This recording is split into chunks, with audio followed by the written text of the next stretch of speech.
Hello, everyone, and welcome to episode 9 of the All Gamers podcast. This week I'm joined by the man, the myth, the legend, Cameron. Hey. And our special GPN guest, Miss Deus Geek herself. Hello. This week we're going to be talking about some controversy, because we always do that. We'll probably have a couple of bits and pieces around video games at some stage, and then some great questions that Cameron's rounded up for us. But first, without any further ado, let's get into the song of the week.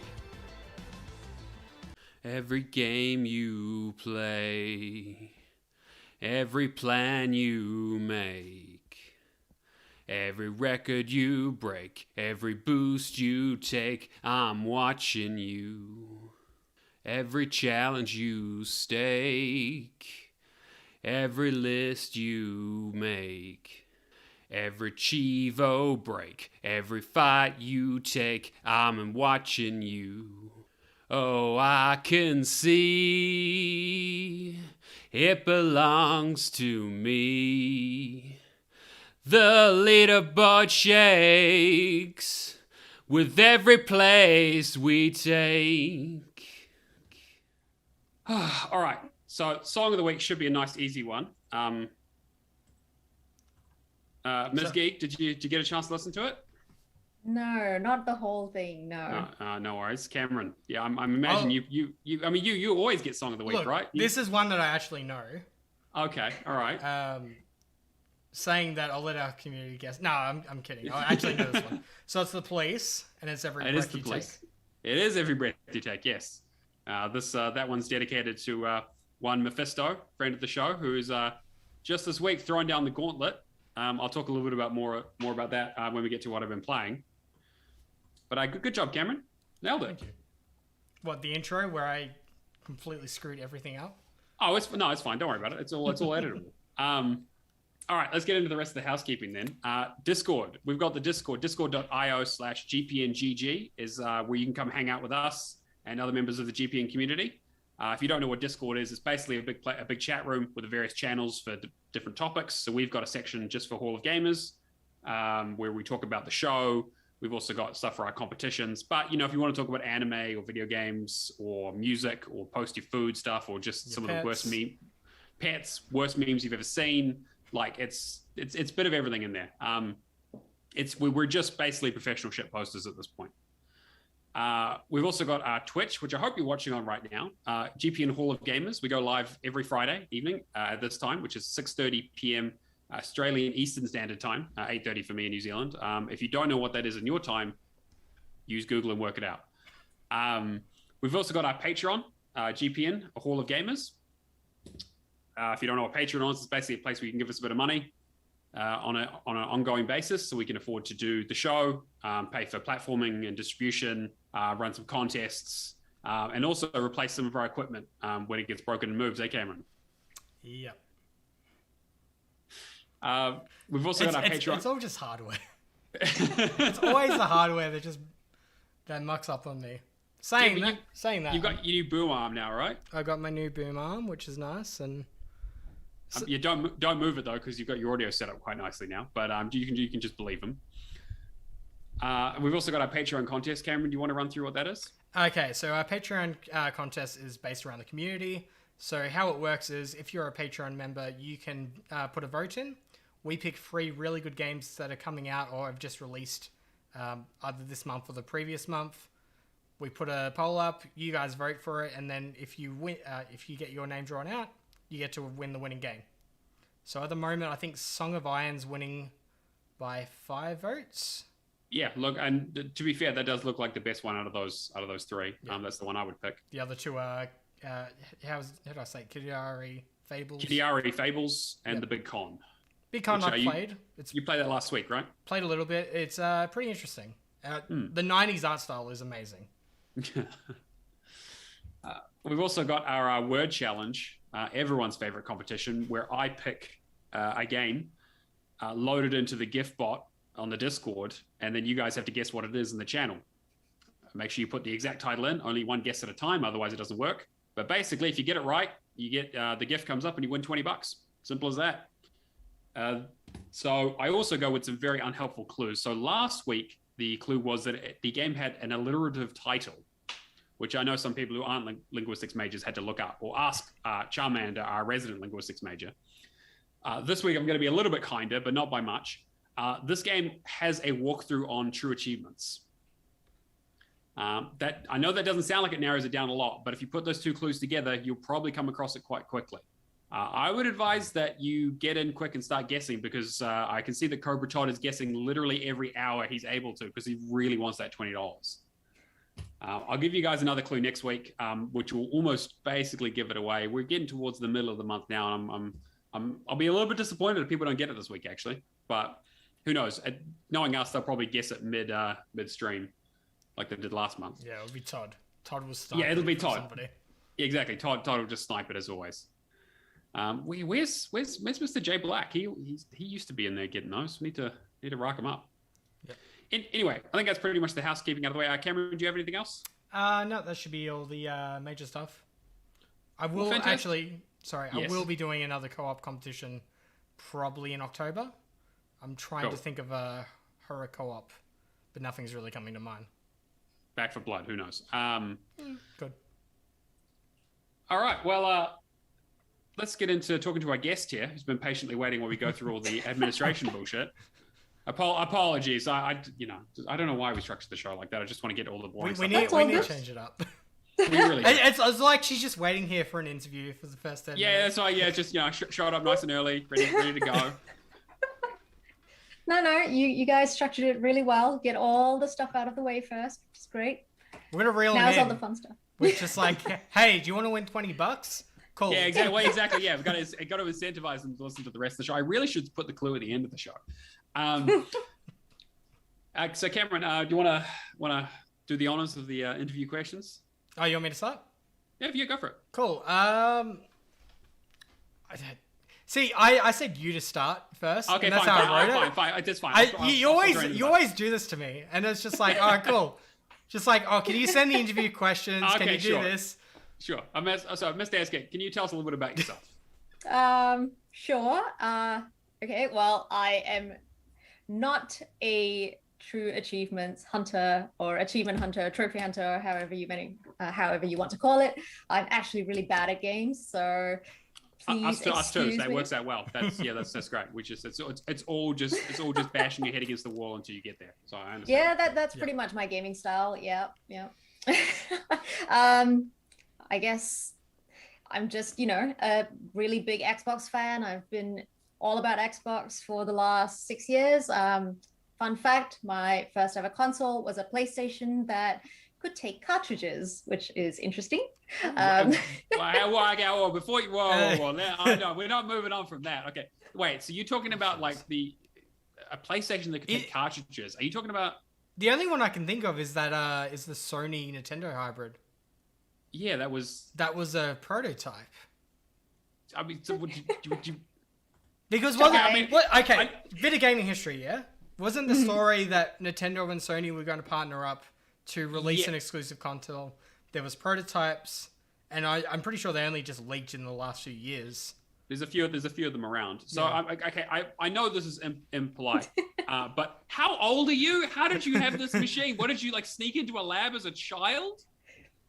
Maybe I was born in a lab. You never know. I mean, it's like, I was raised by consoles. I mean, I'm far be it from me to remove the mystery, but I feel like this is a rabbit hole. Yeah. I wish that were the case, but no, I just grew up in a country where bootlegs were everywhere, and right. I don't quite understand why they didn't just bootleg it as a legitimate looking console that took discs. But no, it was a PlayStation 1 outer design sure, shell with which took cartridges. So I grew up playing whatever that console was, and discovered Xbox about 2015-ish. When I met my partner who used to stream for Xbox New Zealand, and fell in love with the community that way. And now here I am. So yeah, 6 years of just all things Xbox. Wow. So you've been enjoying your time with it? Yeah, really, really much actually.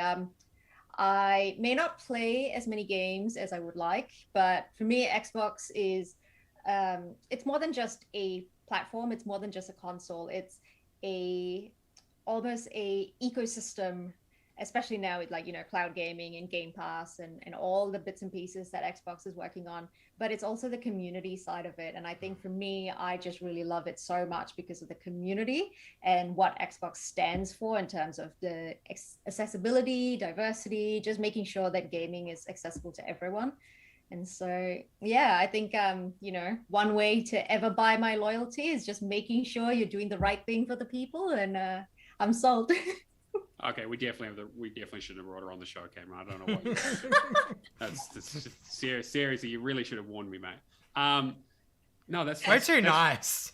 Yeah, way too nice. We're just potty mouth down under here.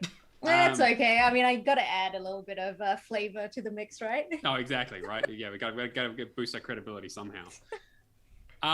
So you say you don't play as many games as you like, which I think is always the story, right? Especially when you get into the community side of things and doing stuff with GPN and kind of stuff. It's like the time just disappears.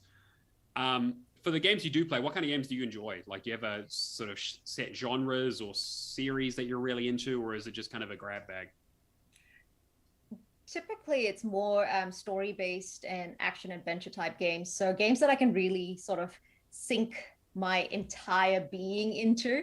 So things like, Uncharted, Tomb Raider, a little bit of Halo here and there. I'd like to say from time to time, things like Overwatch, but more, the story around Overwatch and all the characters rather than just running and gunning and shooting. Sure. But, I've prone to my FPSs as well, so I'd like to try as many FPSs as I can. Zombie shooters are a big thing for me because that's what I kind of grew up on: Doom, Quake, House of the Dead, that whole shebang. But recently I've really enjoyed Flight Simulator, which I never thought I would. So that kind of relaxing, laid back, exploring maybe it's lockdown. You know what? I was about to say, I was like, oh yeah, all that flying that I literally never get to do now. Yeah, you get nostalgic. It must be that, because I didn't expect to enjoy it, and I've been really loving it. Yeah, Cameron, you're a big fan of the flight sim stuff as well. Yeah, right? I don't want to say it's probably. I don't know how this comment's going to come out, but I think it coming out of lockdown would probably be the best time for it, because people just have that sense of escapism, and that's what we usually turn to video games for: escape from our everyday life. Unfortunately, yes. Yeah, such as it goes. As much as I'd love to say for other reasons, but yeah, you're 100%. I'm just waiting for the look from Alison at you across the room. Well, she's about to, because she's on about a 20-second delay. So, in terms of the things you play, so you said you're not an achievement hunter or anything like that, which is totally fine because again, they can only we're a niche of a niche. Totally get that. But do you have any interest in achievements or anything like that, or any history with them? Oh, you know what? I think I actually do have a funny story about an achievement. I was playing Sea of Solitude, which is a really, really nice game about mental health and dealing with, bullying and all of that. And I am so bad at games. There was this one section where I had to essentially get from one area to another area while escaping or trying to bypass this sea monster. And I think it was 20 tries it took me. I kept dying 20 times, and it actually came up with an achievement saying most deaths. And I was like, cool. Like, all right. Great. That's on my gamer tag forever. People can just come and see that now. That's really appreciate that. Yeah. I mean, it's made me think we haven't really had any of the bad achievements. The achievements for doing something wrong. Oh, I mean, that's for me to for a while. Yeah, right. Yeah, exactly. Yeah, it's crash test dummies for achievements. Exactly. I'm trying to think of what the latest one would have been, because I'm thinking back to 360 lollipop chainsaw. Yeah, I mean, I got one today. So for in one of my baby games that I played, which was the Blitz one for dying 150 times or something. I was like, cool, I'm really bad at this. Apparently, I'm just absolutely shocking. Because usually it's like, you do well in those games and you get to the end of it, you're like, oh, I earned all the other achievements. I guess I just have to jump off a cliff like 20 times or whatever and just get this last one. It's like, nah, I'm good. They hit me front and center with that one. I didn't even get like 3 levels in. So wow. It's yeah, that was a fine game, but it's it was one of those things where like, oh yeah, it takes like an hour to complete, and I'm like, whew, okay, I need to. Apparently, you need to be good for that to be an hour because it took me a little bit longer than that, but is what it is. So 150 times. Yeah, I mean, look, it's a pseudo platformer where you can jump and then any direction you push, you fly towards the wall. Okay. So it's like it's like okay, you fly towards the wall and then you fly up and then right and then sometimes you put spikes and so, but you also fall slowly. But the instinctive thing is like okay, up, right, and then go down. Like no, not down, and just straight to the spike. And like okay, so. Cool. In more so like a puzzle sense or like a platform? Kind of. It's kind of a mixture. It's more of a puzzle. It's more puzzles with reflexes in there rather than like straight platforming. It's kind of was surprisingly interesting for like a cheap $5 throwaway game. Not bad. Which I've been playing a lot of this week, but we'll get into that. So in terms of what you're doing with GPN and that kind of stuff, do you want to talk a little bit about that? Sure. I mean, I'm not as involved as you can see visibly, but I'm the chief diversity officer. So what my role encompasses is essentially making sure that GPN is diverse, that we're not just another brand that's got 99% white male. It's really going out and looking for more and more people. I'm kind of like a recruitment agent as well. So to speak. So I'm the one out there constantly looking for people and being like, hey, do you want to join GPN? It's just really important that we're not just another massively male corporate sort of entity, and that, we really have that mix of diverse people from all different backgrounds, just so not only for the sake of representation, but also to ensure that GPN is constantly being kept on their toes in terms of making sure that you're keeping up with trends, you're keeping up with all the different cultural practices from around the world, really being representative of all the different people from all walks of life. And I think that's so important, especially being an Xbox-centric brand, because that's what Xbox is about. And so essentially I'm the person just marrying up the two. Yeah, no, I've been doing a fantastic job. Oh, thank you. So in terms of other stuff that you've done in the community in the past, do you want to talk a little bit about that as well? With like Xbox Ambassador? Yeah.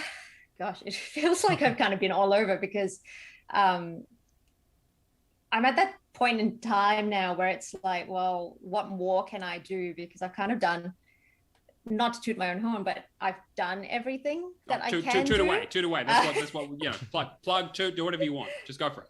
No, that's not the kind of person I am. I'm just a doer of many things, and I just like doing a lot of different things. So, I started writing reviews for Xbox games, or games in general, really. And because my partner was streaming for Xbox at the time, I really got pulled into that community. I'm not sure if you guys remember, but back in the day, Microsoft had a Expert Zone Game Master program, which was essentially a core crew of streamers who would play Xbox games, play it for the community, and kind of encourage people to either pick up the game or pick up an Xbox. It was really more of a how to play this game and how to do this or that on Xbox. And the Xbox ambassadors is kind of the same thing. They do have their own Twitch channel with their own play hosts, but the Expert Zone was very much considered like employees of Xbox at the time.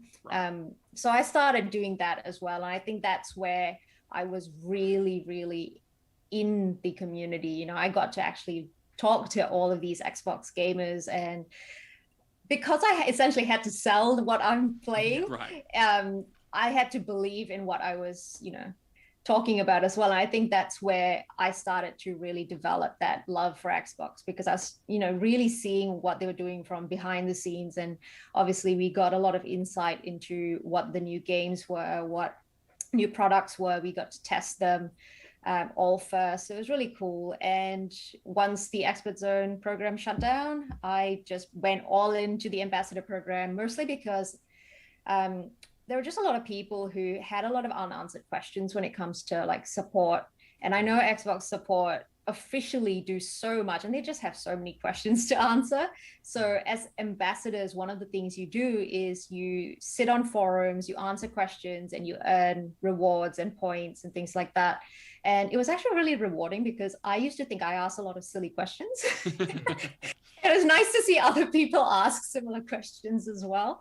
So I used to just sit and I would research to answer those questions, and therefore I would learn a lot more about Xbox as well. And so it was kind of a give and take experience where I was giving back, but I was also learning and educating myself on everything that Xbox does. And I think it was that period that really solidified that enjoyment of everything that Xbox was doing for the community, because I was essentially like a spokesperson, but not an official spokesperson, but just an ambassador, and getting to meet other ambassadors as well. And they were just so extremely passionate about Xbox. And I don't know about you guys, but when someone comes to me really excited about something, I get excited about that as well. So it's just really nice to be part of that community. And everyone felt like family, which was really nice.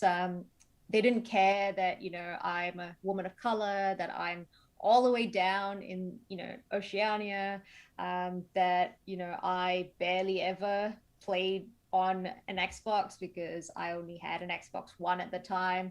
And, at that time, Game Pass wasn't a thing, so I didn't have as many games. And it was just like, you know what, we don't care. As long as you're here, we'll look after you. You look after us, and we'll all just have fun. And from there, it's when I, started really thinking to myself, well, okay, well, in Australia and New Zealand in particular, Xbox wasn't really big. PlayStation is always going to dominate. It's still dominating. But at the time that I was involved with Xbox, there was almost like a shift where people were starting to notice Xbox as a viable platform to play games. And so I started doing a lot more work with Xbox locally just to try and promote their games and promote their platform and everything that they're doing. Started streaming on Mixer and ended up being partnered. So that was, again, more Microsoft, more Xbox. And then, it's just kind of from there gone full circle to being an Xbox MVP, which is similar to what being an Xbox ambassador is. But now I wake up at 4, 5 o'clock in the morning to sit in on town halls to feedback what problems there might be on, a particular service that Xbox has, listening to what's new and upcoming and giving my thoughts and things like that. So yeah, from there it's just kind of come full circle. Now I've started doing things with Women of Xbox, which is my own personal little community, just trying to help girls feel more comfortable playing games together, because obviously as a female myself, I've been subjected to a lot of abuse over time, and it's it's hard. So I'm at that stage now where it's like, look, I've done everything. Now I kind of just want to nurture the next generation of gamers and the next generation of content creators, and which is why I decided to come on board with GPN as well, because it was all about bringing in up and coming creators, up and coming talent, and actually helping them do what they love. And so in a nutshell, that's where I am now. That sounds great. Yeah, it's fantastic. Christ, okay, well, no, Cameron, no, okay, good, Cameron, you got the right person on the show. Okay, good. Yeah, cool. Good. Okay, revise my earlier. Look, I can't think of anybody more Xbox than her. This is true. That's 100% true. Yeah. Thank you. I'm slightly obsessed. Oh, no, I mean, you've come to the right place. I was 100% with the right community here, because seriously, it's talking from experience. I'll be 100% honest. When I saw you win the Hall of Fame, the competition, I'm just like, I need to go for one of those. And then our whole community just went crazy. And just to think back then when we were doing Real Gamer Score, that me, Matt, and Kirby managed to pull off our numbers and actually get results for it was great. Ah, that's and you're amazing. the inspiration for that for me. Oh, personally. thank you. Well, I mean, to be fair, I'm not a Hall of Famer because of the games that I play. But but saying that, because of the community work that you've done, which is much more everything that you've done, really. Oh, well, thank you. I appreciate that. Cameron's a little starstruck. He'll get it. I'm sorry. I'm horrible at interviewing people. I'm horrible at asking these questions, and yeah, I am a bit starstruck. But it's totally fine. I mean, that's the thing. Like, I don't see myself as any great thing or anything. I'm a noob who likes playing games with great people. Okay. I mean, that's all you got to be, right? At the end of the day, you're gonna make half sure the time I'm the one who's sitting there being like, "Oh my god, I'm going to be on his podcast. Oh my god, what am I going to talk about?" So no, you're all good. Well, Cameron, do you have any other questions, or do we want to? I can't really think of any at the moment. Pretty much covered everything. Cool. Sorry, actually, one last thing. Of course. If there was one thing that you could improve for Xbox, what do you believe it? What do you think it would be? Like, just one thing. One thing. Bring xCloud to Australia permanently. I feel like that's a Telstra Optus issue. Okay. If we're looking at specifically Xbox, then that is within Xbox's control is I'd actually really like to see community events here. Because the Xbox ambassadors hold, well, pre-COVID, they used to have a yearly event where all the Xbox ambassadors met up at E3 or PAX or something like that. And fun fact, I was actually organizing one this year before PAX was canceled on us. What a coincidence. I know. It's just all that work was just like, okay, next year then. Yeah. I definitely think that's something that we need, I mean, we get together like this virtually and it's great. It's really nice to be connected, but there's something about real life connections that just solidify your virtual friendships. And I think that's really important. 100%. I mean, like Cameron and I first met in person at PAX a couple of years back now, right? There's something there's something about sharing a stage, trying to outcompete each other, eating a Maximon. That really cements a friendship. Look, you know what? Like, people who are new to Hall of Gamers probably haven't heard this story. This is an old RGS story, but every time, so when I joined Real Gamerscore, Cameron had already been to PAX with the original hosts, and he had a big talk up about the Maxibon challenge and how good he was at it, and it was like, oh, come on, Maxibon. So the year that I go there, we go there, he goes, Maxibon. I'm like, all right, cool. We go to the Maxibon. I demolish him at the Maxibon challenge. I walk out with the t-shirt. He walks out, head hung low in shame. And I was hoping to hold up my belt last year and this year, but apparently that's not happening. So we're going to have a rematch. How do you have Maxibon on PAX Online? Like, yeah, no, exactly. Yeah, that's not the same. It's not the same if you have to provide your own Maxibon and eat him on a webcam, Like, that's just... That's just comfort eating, all right? Like, that's memeable though. That's some quality content. Maybe yes. Can we get in touch with Maxibon? Yeah, and do a segment on the show. The Maxibon segment, sure. I'm sure that. I mean, you could just say, how many people are eating Maxibons right now? Not many. Okay, well, how about we promote it on the show by scoffing our faces? Oh, yeah. All you have to do is send me like 10 boxes of Maxibon, and I will say whatever you want me to say. I will shill to the ends of the earth for ice cream. So all right, 10 boxes, but you have to eat it all in one go. Oh yeah, no, I mean obviously. Like, I just started a diet this week. Oh, I legitimately just started a diet. Like, I'm not. It's okay. You got a week. Yeah, exactly. It's easy. Yeah, you'll be fine. This is such a good idea. I love it. I'll lose 30 kilos, and then it'll be like, all right, cool.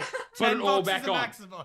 Put it all back on. Exactly. Look, just blame it on lockdown. That's what I've been doing. Exactly. No, it's like, no, I literally can't leave the house. And you're like, and then Allison tells me, hey, do you want to go for a walk? I'm like, no. We're not doing this. Way too dangerous out there. Way too dangerous. Yeah, you never know. Maxibons might be calling for you. Yeah, well, I mean, to be fair, that was the one or two walks that I have done have usually ended. They're usually a loop, and halfway through the loop, I happen to walk by a convenience store and then look back. So I have like gone on a walk and then come back with an armful of like toffee pops and Tim Tams and like Mountain Dew, because I'm just I am a stereotypical gamer apparently. I'm trying so hard, like, mentally not to break this week. And it's so hard. And then I'm getting called out for eating KFC the other day. I get one meal a day, and then I decide, all right, cool, I'll get some KFC, and everybody calls me out. There's nothing wrong. There's nothing wrong with KFC, mate. You get a double down. There's no buns. You're saving on the carbs. They came back this week too in Australia. It's almost healthy. Almost. I mean, it's all portion control, right? Just have the one. Yeah. Yeah, so it's and like then nothing else for the rest of the day. You order it, a foot-long Subway sandwich. You're like, okay, I'm gonna have half now and half later, and the later is maybe like 30 minutes later instead of like 2 hours, 3 hours, 4 hours later. You're like, oh, I guess I'm just gonna eat the whole sandwich, basically. You can tell I've been craving fast food since we've been locked down. I have not had anything. Well, actually, yeah, I was like, I haven't had KFC or McDonald's or anything. Like, I'm going mad. I'm going. You know what? My kryptonite at the moment. Mm-hmm. Father's Day, I got one of those Cadbury tubs of chocolate almonds. Oh my god! Wow. And every time I open the cupboard, it's just staring there, right in the face, and I'm like, one, no. You gotta control yourself. You gotta control yourself. Well, how about gamifying it? It's an achievement when you go X number of days without tempting yourself. It's a great idea. Second day, my body just decided it wanted to kill me. Yeah. It's like, what are you doing? What are you doing, mate? Got to get back in the game. Yeah. No, trust me, I've been there. Anyway, we should probably get into the news at some stage. Cameron, you've got us a couple of news stories. Do we want to talk about a controller firmware update? I don't even.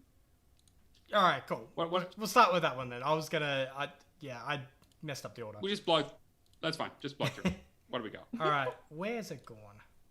All right, so basically, controllers have had a new firmware update, and it's been posted up on Xbox Wire. The Alpha Skipperhead and the Alpha Insiders are able to test out the new firmware. Basically, this new update adds better cross-device connectivity via Bluetooth and reduces input lag. The Xbox One controllers, the Xbox Elite controller Series 2, and the adaptive controller, which I haven't seen any news about in a while. Well, I mean, like there's, in terms of like revisions of stuff, I don't imagine there's probably going to be a lot on the adaptive controller for a little bit. It's not like they super need to eliteify it or anything, right? I was going to say, when did that come out now? Like 2018, 2019? Yeah, 2018, I think it was. Yeah. Yeah. It's quite a while back. Yeah. But have you noticed your controllers updating? Because I swear every time I get a reset with my console now. Well, you're on the Skipperhead. You're like in the inside. Not on this console, which is confusing. Oh, okay. Me. But it might be the fact that I have air controllers, and when I run out of batteries in one, I just move on to the next one. All right, Sherlock. Jesus, that's okay. I wonder what the mystery is. Okay, yeah. So that's pretty. Okay, so yeah, that's probably it. Because I had like one controller update a few weeks back, but I haven't seen. Well, I mean, and it didn't transform into a different device or anything like that. It pretty much still just plays the same video games I normally play. So. I don't think they've done anything else when they can with the connectivity, other than just reducing the input lag. But unless they're trying to help out like pairing with other systems as well. Yeah, there was something in there about how you can essentially switch between two devices without having to resync it. It has a memory system for the Bluetooth connections, which is quite helpful. Hasn't that been out for a while though? They've been testing it. I don't think it was actually out. Okay, because it's the double hit the resync, and then it'll connect you to the PC or the console. The PC or phone or whatever. Yeah, so like I used it for my trips down to Wellington. Such a great feature. It's great, yeah, because I take my phone with me and just have the little clip in because we don't have Xbox Cloud, but still can stream from my console at least. The input lag is pretty rough, but it's fine. You play, it's like some sort of card game, which you're Thronebreaker or something. It's not something turn based. Yeah, exactly. But yeah, I don't really think there's much to that story. But yeah, hey, it's good to see. And speaking of updates, what's happening with Titanfall 2? Everyone's favorite, hidden gem. So, yeah, this one's interesting. I came across this the other day because I think somebody was sharing a post saying basically do not launch Titanfall 2 on any console or platform because hackers can basically get access to your PC. Yeah, I saw it on a few Discords. People were talking about it. It got spread around pretty quickly. So from the official thing,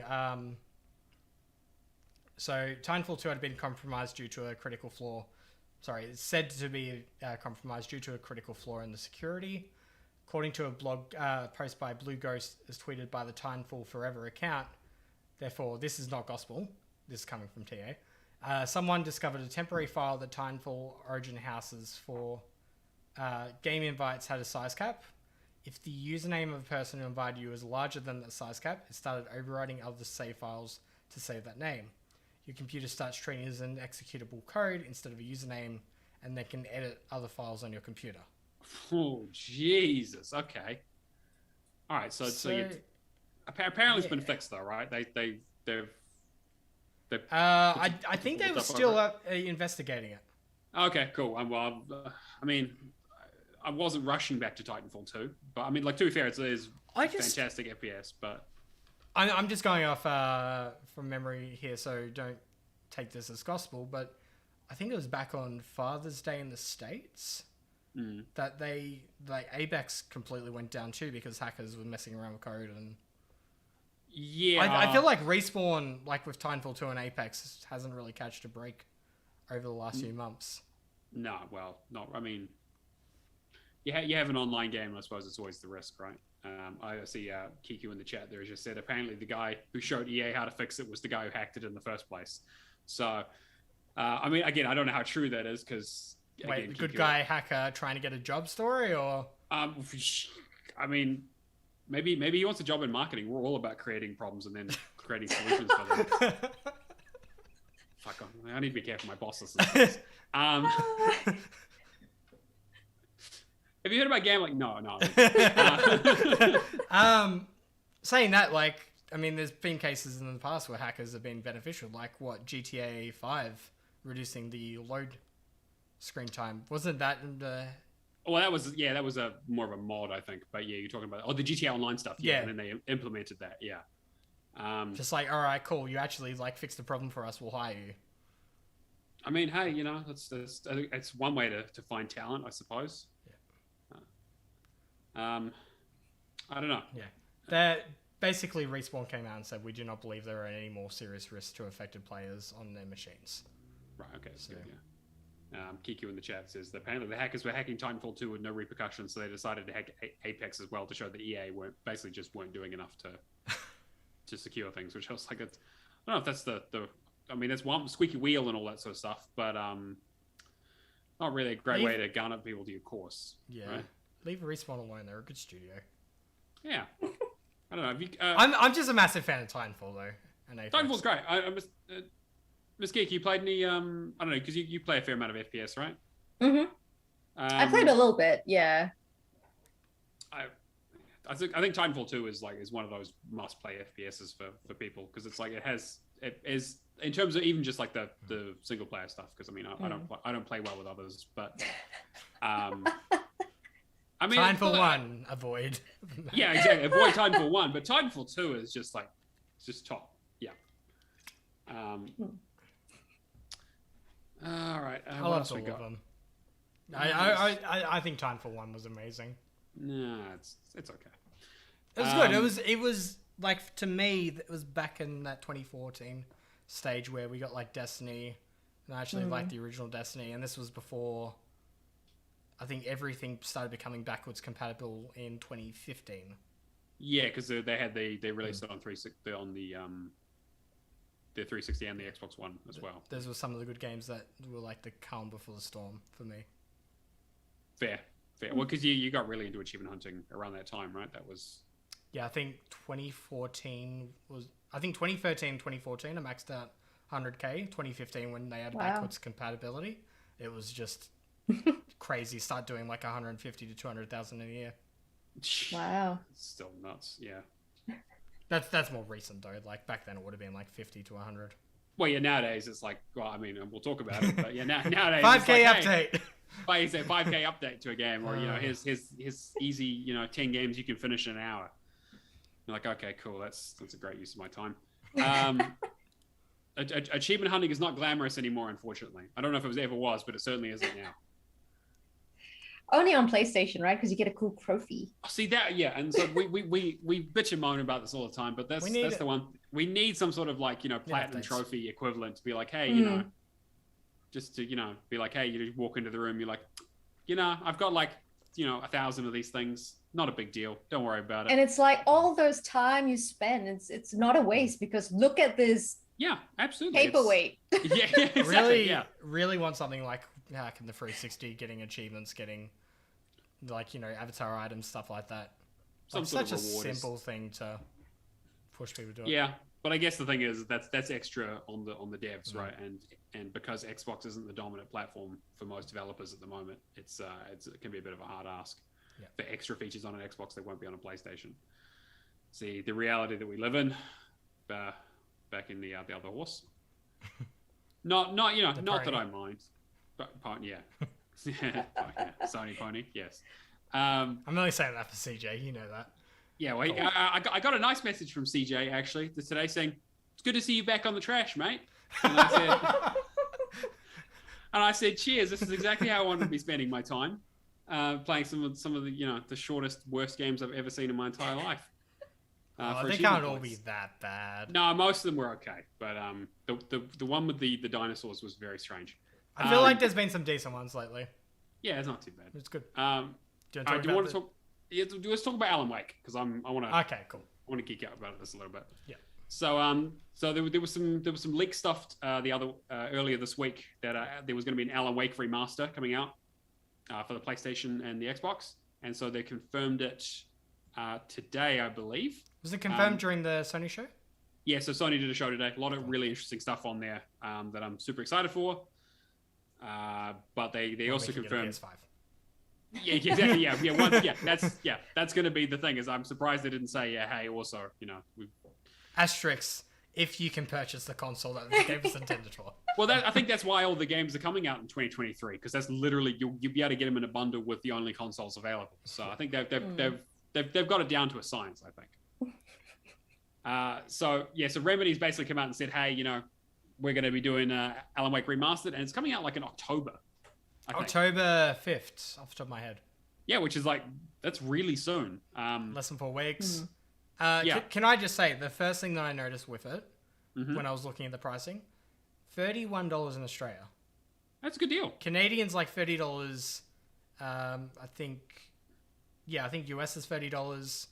Wow. Like, not bad. We usually like, all right, cool. US is $30, $60 game for us. It's nice to see a remaster, decently priced for us that I can actually get day one. Yeah. Well, I mean, a good one that that is a good. Maybe I shouldn't say good, great game. Maybe that'll be one of our contest games for next month. Yeah. I think so. Yeah. I mean, I don't know. So have you guys played Alan Wake? Actually, I played half of it. I never did. I've never played it because I think I came in just after the popularity kind of died down. Sure. And then now it's like, oh, remaster. I heard this is the best game to play. It's one of Remedy's best, apparently. So I'm like, yeah, okay, cool. Because I really liked Quantum Break, and I think that was my first foray into Remedy games. Right. Control was all right, but Quantum Break was really amazing. So if it's as good as that, then I'm hyped. I want another Quantum Break. Yeah, or another styled game like that. That would be cool. I like all of Remedy stuff for the most part. Like even the original Max Payne's are just absolute classic games. Alan Wake, achievement-wise. No, well, definitely not. But that's fine. Like again, I did play video games before achievements as well. Before the 7th of the 7th of the 7th, I did play other games, mostly on the PlayStation. I will admit. But my only worry is that Alan Wake, in terms of like story, is like fantastic. Like I love it, and also because it ties in with Control. I don't want to give any spoilers for Control, but Alan Wake has cameo stuff in there, and they show that it's in the same universe. So now that kind of like puts an interesting light on the game itself. If you can hear it. Yeah, for some reason, if you can hear it, I don't know. I still don't understand how you keep running into technical issues. I don't know why Control was just those DLCs were just a massive tech issue for me. But my only worry is that Alan Wake is such a cool game in terms of like the narrative and where it goes and sort of stuff. But the combat, I don't know how well it's going to have aged at this point because that's an old game. I mean, they might be doing some updates to it. Again, like we don't know until we have hands on with it. Was American Nightmare the one that had a better combat system? Yeah. So they released American Nightmare as a downloadable. it was supposed to be the talk was it was kind of a test bed for the second game that they were working on. That ended up not happening, and they ended up doing Quantum Break instead.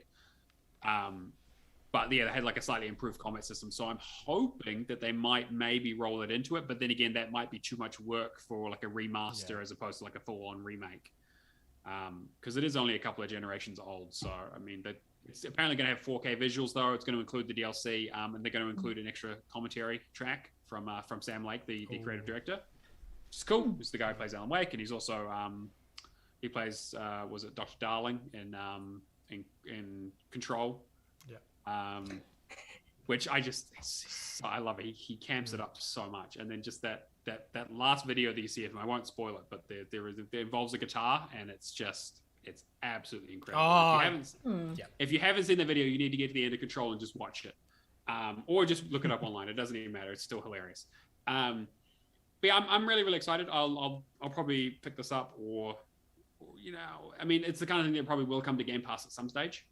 But it's also the kind of thing I want to support because it's a classic original 360 game that really was really like unlike anything we'd seen before.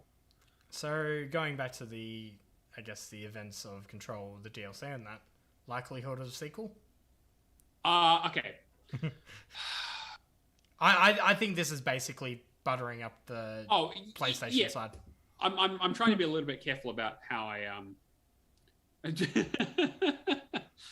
sorry, that's just Allison in the chat saying that Pink Peony Sunshine, my fiance, just reminded me that I talk about my Xbox anniversary more than I talk about her and I's anniversary, which is true because one of them's way more important than the other.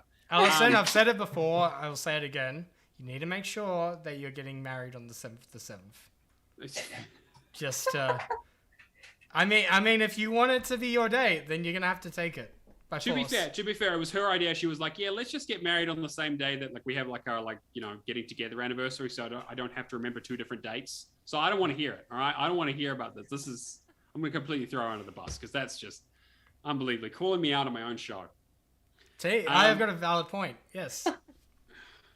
The audio listeners are going to love this. This is why you guys need to be in Twitch and just watch all the shit posting going on in the chat that I have to try and ignore. Or if you can't catch the show, like just catch a recap on Twitch or YouTube. Or... Yeah, there are other.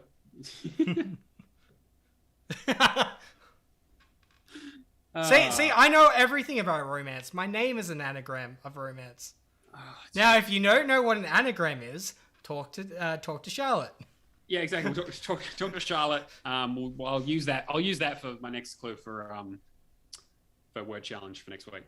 What was I talking about? Alan Wake. Oh yeah, so Control. See, I'm completely off topic. So Control. So the second Control DLC basically ends with a thing saying, "Oh hey, we're seeing another Altered World event, but it's happening in the future at Bright Falls." And I'm like, "Oh, okay. So it's you." Basically saying, "Oh yeah, we're working on another Alan Wake game. Yes, please stop bothering us about this. Yes, it will be. Yes, it will be sometime in the next year or 2." So yeah, like I'm almost certain that this is going to be like, yeah, let's remind people about Alan Wake, and because it's going to be Remedy bringing out on all consoles because they won't have an Xbox exclusive contract most likely. Yeah. It makes sense for them to release a remaster on all the consoles because people on PlayStation have potentially never played the game.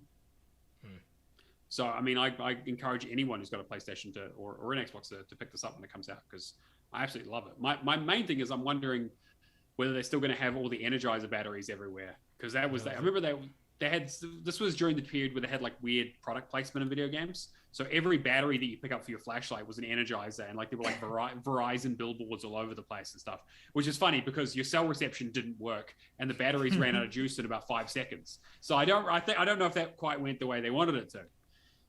But yeah. Anyway, I'm rambling, but yes, I'm very excited. I'm definitely going to play it. And then Cameron, let's. You want to get into our last controversial story here, the one that I'm sure has been talked to death on every podcast. Do you want to cover this one? Sure. Okay. You know a bit more. So, yeah. So there's been some controversy following a statement from Tripwire. Tripwire Interactive are a publisher and developer. Developed Man-Eater and published Man-Eater. Killing Floor 2? I think they developed Killing Floor 2. They Okay. published Chivalry. And so Oh, they yeah, do. yeah. So they have Torn Banner Studios and Shipwright Studios that basically come out. Anyway, I'm putting the cart before the horse.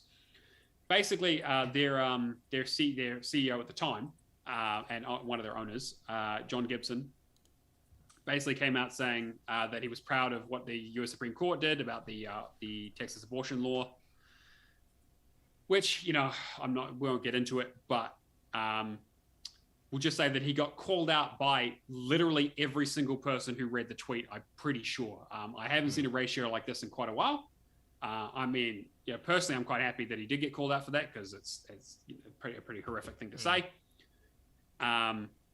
People talking about freedom of speech is, yes, you have freedom of speech, but you don't have freedom from consequence. And as a consequence of this, basically a bunch of people came out saying, including, I think it was like Cory Barlog of the God of War studio fame, and Cliff Blazinski of the old Gears of War, basically came out, you know, condemning it along with a bunch of other people. And then, of course, Torn Banner and Chivalry and a bunch of other developers who were involved with Tripwire basically came out saying that they're going to be canceling their contracts. They don't want to be involved anymore. And then about a day later, and this was over a labor weekend, so, you know, most of the US was off, so they obviously moved very, very quickly on this, basically coming out and saying that John Gibson has stepped down. They don't reflect their views of the employees and such, and the usual PR stuff. And that the vice president is now going to be taking over as interim CEO, wants to apologize, etc., etc.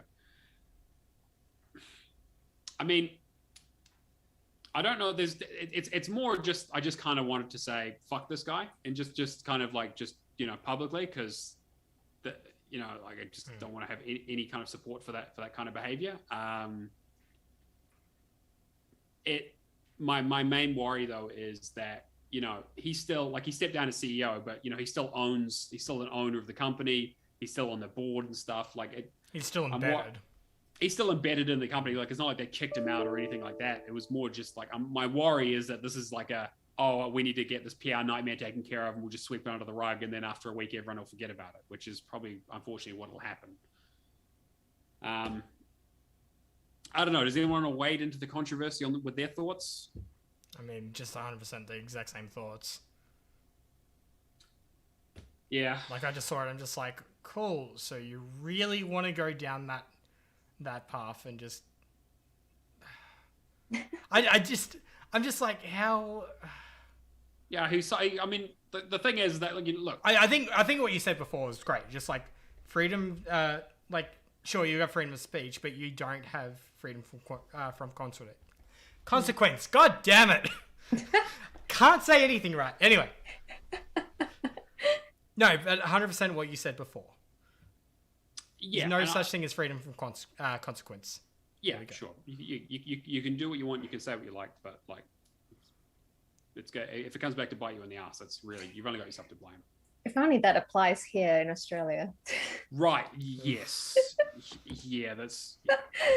You know, sometimes I'm like, I look over the ditch and I'm like, you know, I could move to Australia and no. I was like, I could potentially, you know, double my salary, and, you know, and then I'm like, salary, but everything else. Literally everything else. I'm like, also, you know, like poisonous spiders, poisonous politicians, just, you know, not so bad if you come to Melbourne.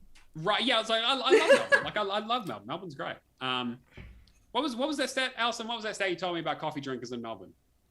What was the coffee thing in Melbourne? Oh, thank God I'm regional. Thank God I'm regional. Yeah, you escaped today? Yeah, we got out of lockdown today.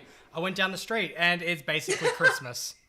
Nobody wearing masks, and it's just like, cool. Wonder how we got into the situation in the first place. Yeah, I've forgotten what the outside looks like, but but you got your lawnmower though, right? I got my lawnmower and my whip snipper today. I spent $1,000 and I'm just, ugh. You're ready for the next lockdown then, yeah. It's good though. I can actually start taking care of my new house. Yeah, no, it's good. It's good. Yeah, apparently Melbourne has like the highest number of coffee drinkers per capita, and they have like an average 7 cups of coffee a day Oh out. my god. And like it gets like I was learning about it because we went to Melbourne for PAX a couple of years back, and so I was just learning all the stuff about Melbourne. It's like every second shop was a coffee shop, and I was like, oh okay, right. And everyone was very, very caffeinated. And as someone who doesn't drink coffee, I was like, wow, I think that makes so much sense now. Why there's so many protests? It's like people need their coffee. Yeah, exactly. They're like what? They're like, what? I can't make this at home. You kidding me? I have 7 baristas that I have to maintain a personal relationship with, and if I do not see them and they forget my name, they will forget my order.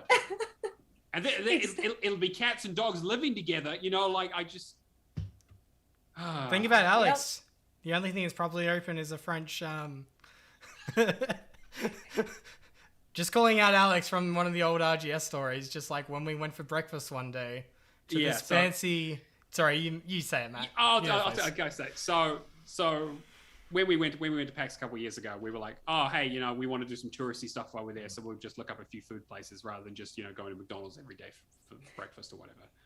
And so we pick out this place that's like semi-fancy. It's like a brunch place. And Alison was like, oh, this looks cute. I've heard good things. I can't remember what it was called. I think it was called like the Hardware Store or something.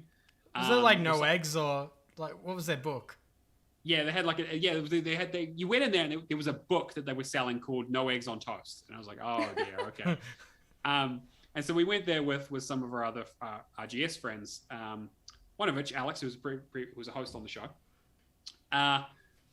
was reading through the menu, and it took him a while to realize that half of it was in French. He was very confused. And then it was quite literally though with that though, one side English, one side French, and he kept on looking at the right hand side, and he's like, why can't I understand this menu? And I remember just going to him just like, buddy, just move the paper a little bit to your left. Oh!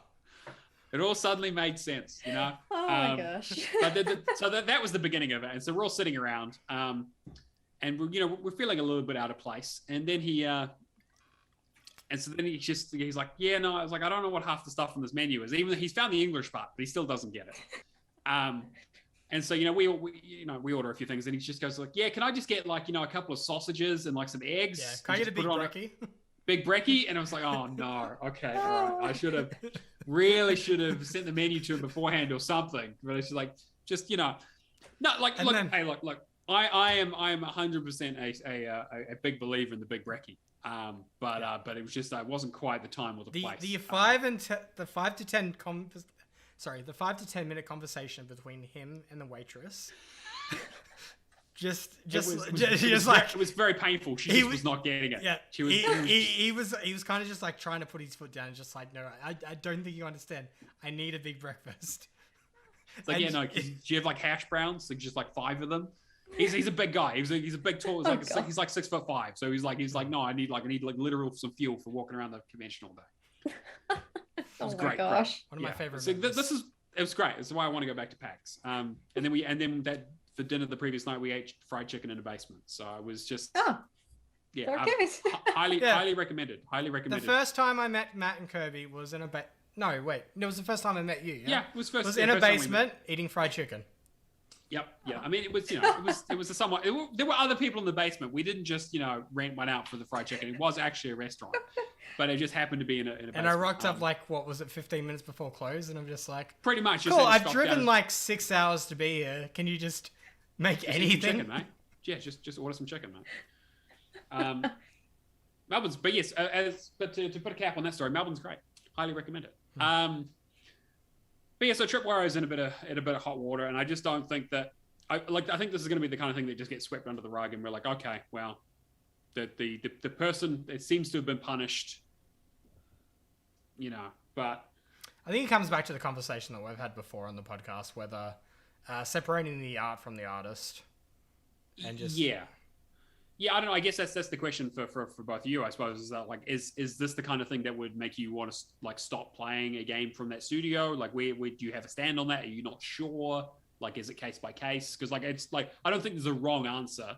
Like there are people out there who say, well, like, I don't really care who makes the game. It's not about who makes it. It's about the game itself. And I guess the other thing is that like, and like, yeah, like Cameron said, we've talked about before, is that like games are made by so many people. if you want to live in a society where you don't want to play a game with anyone whose views don't 100% align with yours, you probably can't play any video game, because realistically, you have 50 people working on a game. You don't want one bad egg spoiling it. It's pretty much. Yeah, I was gonna say. I mean, yeah, like realistically, I mean, some of them are gonna be bigots. Unfortunately, like that's just the reality that we live in, which sucks, and I fucking hate it. Because it means it's just like you feel bad because you're like I'm inadvertently supporting people who just have horrible beliefs and support horrible things. But it's like, where do you draw the line? With my mono with it is pretty much just like I think they've done the appropriate action here. They've done as most as what they can do, and I'm happy to support Chivalry 2 and Maneater and those kind of games, because I think the studio's in the right here. When it's a case of the studio, like, I mean, we're not going to go into the Activision Blizzard stuff, but that is a case of that I will no longer support, basically, until they fix their shit.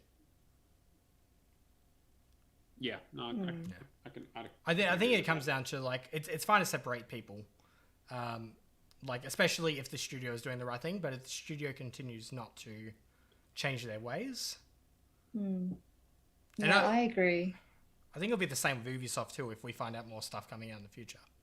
Yeah, well, apparently they've been making some changes there, but it's still like some of them are saying that it's getting better, and some of them saying that it's skeptical. Not. So yeah, I mean, I'm always skeptical of anything involving big corporations, because at the end of the day, they aren't our friends. They just want us to buy their products.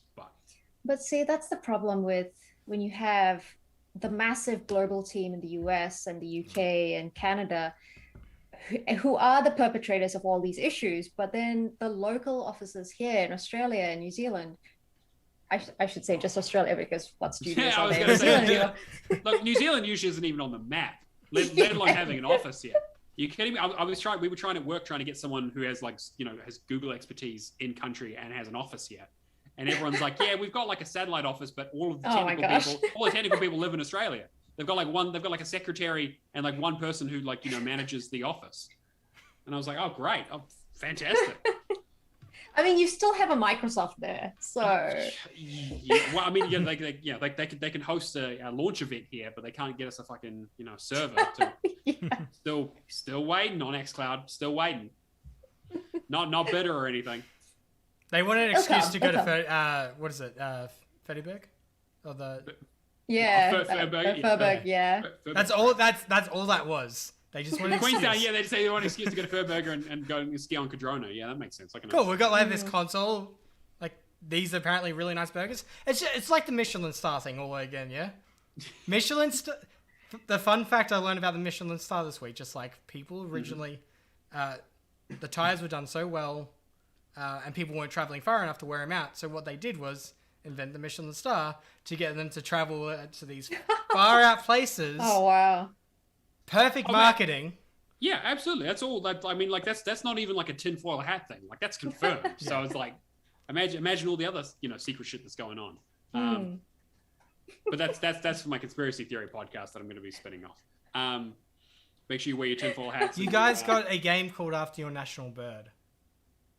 Kiwi. Did we? Yeah, Kiwi? The Kiwi game. Kiwi. Oh yeah, I guess it's the one where you play as Kiwi, sending out parcels and packages and things. Super, it is very cute. Yeah, that is. I've never heard of this one. It's really good. You should check it out. It's actually it's kind of fun. Yeah, it's cute. You get to dress up your Kiwis. Oh, I mean, and Kiwis as birds are just adorable. Apparently, we're not allowed them as pets. No. Which is they really would survive better, wouldn't they? Yeah, absolutely. That was my argument. I mean, I did I to be fair, as news goes in New Zealand, there was a news story about a Kiwi wandering into someone's house, and that made national news. So, national news. I mean, I've got kangaroos out the back. Like, I'm not surprised. Yeah, fair. That's actually true. Yeah. Kiwis are a little bit more endangered though. But apparently they weren't allowed to keep the Kiwi. He had to wander back off. But yeah, you're right. You're right about the satellite office thing. It's like, what do we? It's the decisions of the heads of these companies that really ends up biting the consumers and the people under them who, at the end of the day, are just trying to, make a living and work in an industry in which they almost certainly have a massive passion for, and they're probably being underpaid and taken advantage of. Yeah, exactly. It's just really, yeah. It's like it's a shit situation all the way down, unfortunately. And that's why it's that whole the boys club mentality that they were talking about, right? I mean, if you've got good people in leadership, it kind of trickles down.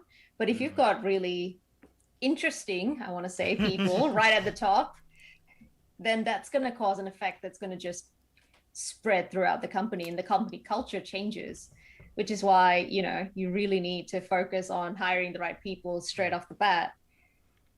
But we won't go into that because that's another story. Yeah. Well, I guess because the thing is that like it, and even if you're going to be a total dick about it and be like, I don't care, like I just care about video games, I don't care about the surrounding, what goes into making them, because there's no such thing as ethical consumption, and capitalism is the worst thing in the world. Sees the means of production. Like, trust me, I get it. I know I'm a hypocrite, but I get it. But it's like even if you just care about the video games themselves, this kind of stuff still impacts games. People who are overworked and underappreciated, and the boys club mentality, having all their ideas shot down, and just having poor leadership, that affects how good the video games are at the end of the day. Even if you just want to be a cold capitalist about it, like you're getting inferior products from these people because they're just not being treated well. And like, so I mean, like it's a no-brainer to just have, well, again, like you're you right. would think it's a no-brainer. You would think it's but yeah, we won't get too deep into it because we'll and I'll land up. It's a master's thesis, that you need to talk about this. Absolutely, and we could spend hours on this. And I'm sure I will. I love standing on my soapbox and bitching and moaning. That's half the reason we do this show. But the other half is to talk about what we've been playing. You skipped a part. Oh, what did I skip? Talk about the games coming to Game Pass. Oh, you were talking. I thought. All right. You can talk. Tell me what's coming. Come on, I'm allowed to promote Game Pass. Cool. You can talk about Game Pass. Cool. All right. All right. So Game Pass games getting added. You hear this? He ruins my perfect segue. I completely nailed that, and he's just like, "Oh, mate, I've got the segment that we don't do normally that I've just squeezed in here that I was trying to just smooth over." I told him last week that I was adding it. Yeah, I go for it, mate. Cool. What do you got? All right, so getting added to Game Pass, we have Breath Edge. These games all come out September 9th. Breath Edge, Nuclear Throne, The Artful Escape, which I started playing today. It was amazing. We got Flynn, Son of Crimson coming out September 15th. I Am Finch on 16th, and Origami 2 on the 17th, which is the sequel to the games that got from last year, I believe. Yeah, Origami 1. Leaving soon, mid of the month, you have Red Dead Online, Thronebreaker, The Witcher Tales, Hotshot Racing, The Dark Crystal, Matt's favorite game, and Forza Motorsport 7. Oh yeah, well, yeah, we'll talk about. Now, do we want to get into games that you've been playing so you can talk and bitch and moan about that one? Oh, okay, all right. I'm gonna just let's get the list out. Okay, so I have been playing a lot this week. For those who don't know, I have the highest gamer score in Oceania for New Zealand and Australia. Sitting at just shy of 1.7 million. You want a trophy or two for it? I do have a couple. I have a couple of trophies, a hoodie, and a Series X to show for it. So one of our esteemed community members, Mephisto, has decided that he doesn't like me at that top spot anymore, and has cast the gauntlet and put a challenge up on True Achievement saying that he plans to overtake me by October 31st. So when he did that, he was about 50,000 away or so, 60,000, which is still a fair amount of gamer score, but not insurmountable for someone who plays as much as he does. And I was umming and ahhing about it, going, I've been doing this for a long time. I don't really mind that much. I mean, it's Oceania, I still have New Zealand because he's in Australia. And the next closest person in New Zealand has only had half of what I have. So I don't, even if I died, they probably would never take over me. But then I decided, you know what, fuck him. I'm not letting him take that spot. So I have been playing as much, and I only found out about this 2 days ago. So I have been trying to catch up as much as I can the last 2 days to basically pivot from my usual strategy of completing games on Game Pass and just fixing things up to playing as much as humanly possible every bit of trash that I can find. So if I go through the list, I'm just going to list them off because, we don't really need to talk about them too much because most of them are absolutely awful. or at least if not awful, just talk really about the just standouts. Yeah. So I did Blaze and the Monster Machines because that was free for about an hour or two, which is really unfortunate for them. They made the game free. It wasn't supposed to come out until the end of October, like the 1st of October. But they obviously put it up on the store for a little bit. So we've got that free. They've revoked everyone's license, but I've got it done already. I ran through Poi, which is quite a fun little platformer. It's cute. I remember when it was in early access. It's kind of like a light Mario game. I played Stone, which is I think it's like an Australian student film where you play like a chain-smoking, drinking koala. Is that a film Victoria game or? I think so, something like that. Yeah. It was. Yeah.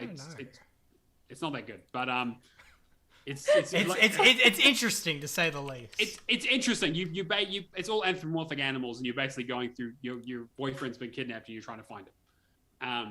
But it's just kind of the voice acting is obviously not super well done. They didn't have a lot of great equipment, and it's a bit janky. But whatever, it's short. I played a game called Little Lily Princess. I don't know. It was whatever. I just skipped through it. It was done. I played a really interesting one called When the Past Was Around. It's a point-and-click adventure with no dialogue. It's all told through images, and it's about a story about a girl who's going through the stages of grief when her partner dies. It's beautiful and touching, and it's very simple. There's not a lot to it. Like the puzzles are quite simple, but it's all just like it's got really nice music and just a really nice visual art style. So I definitely recommend that.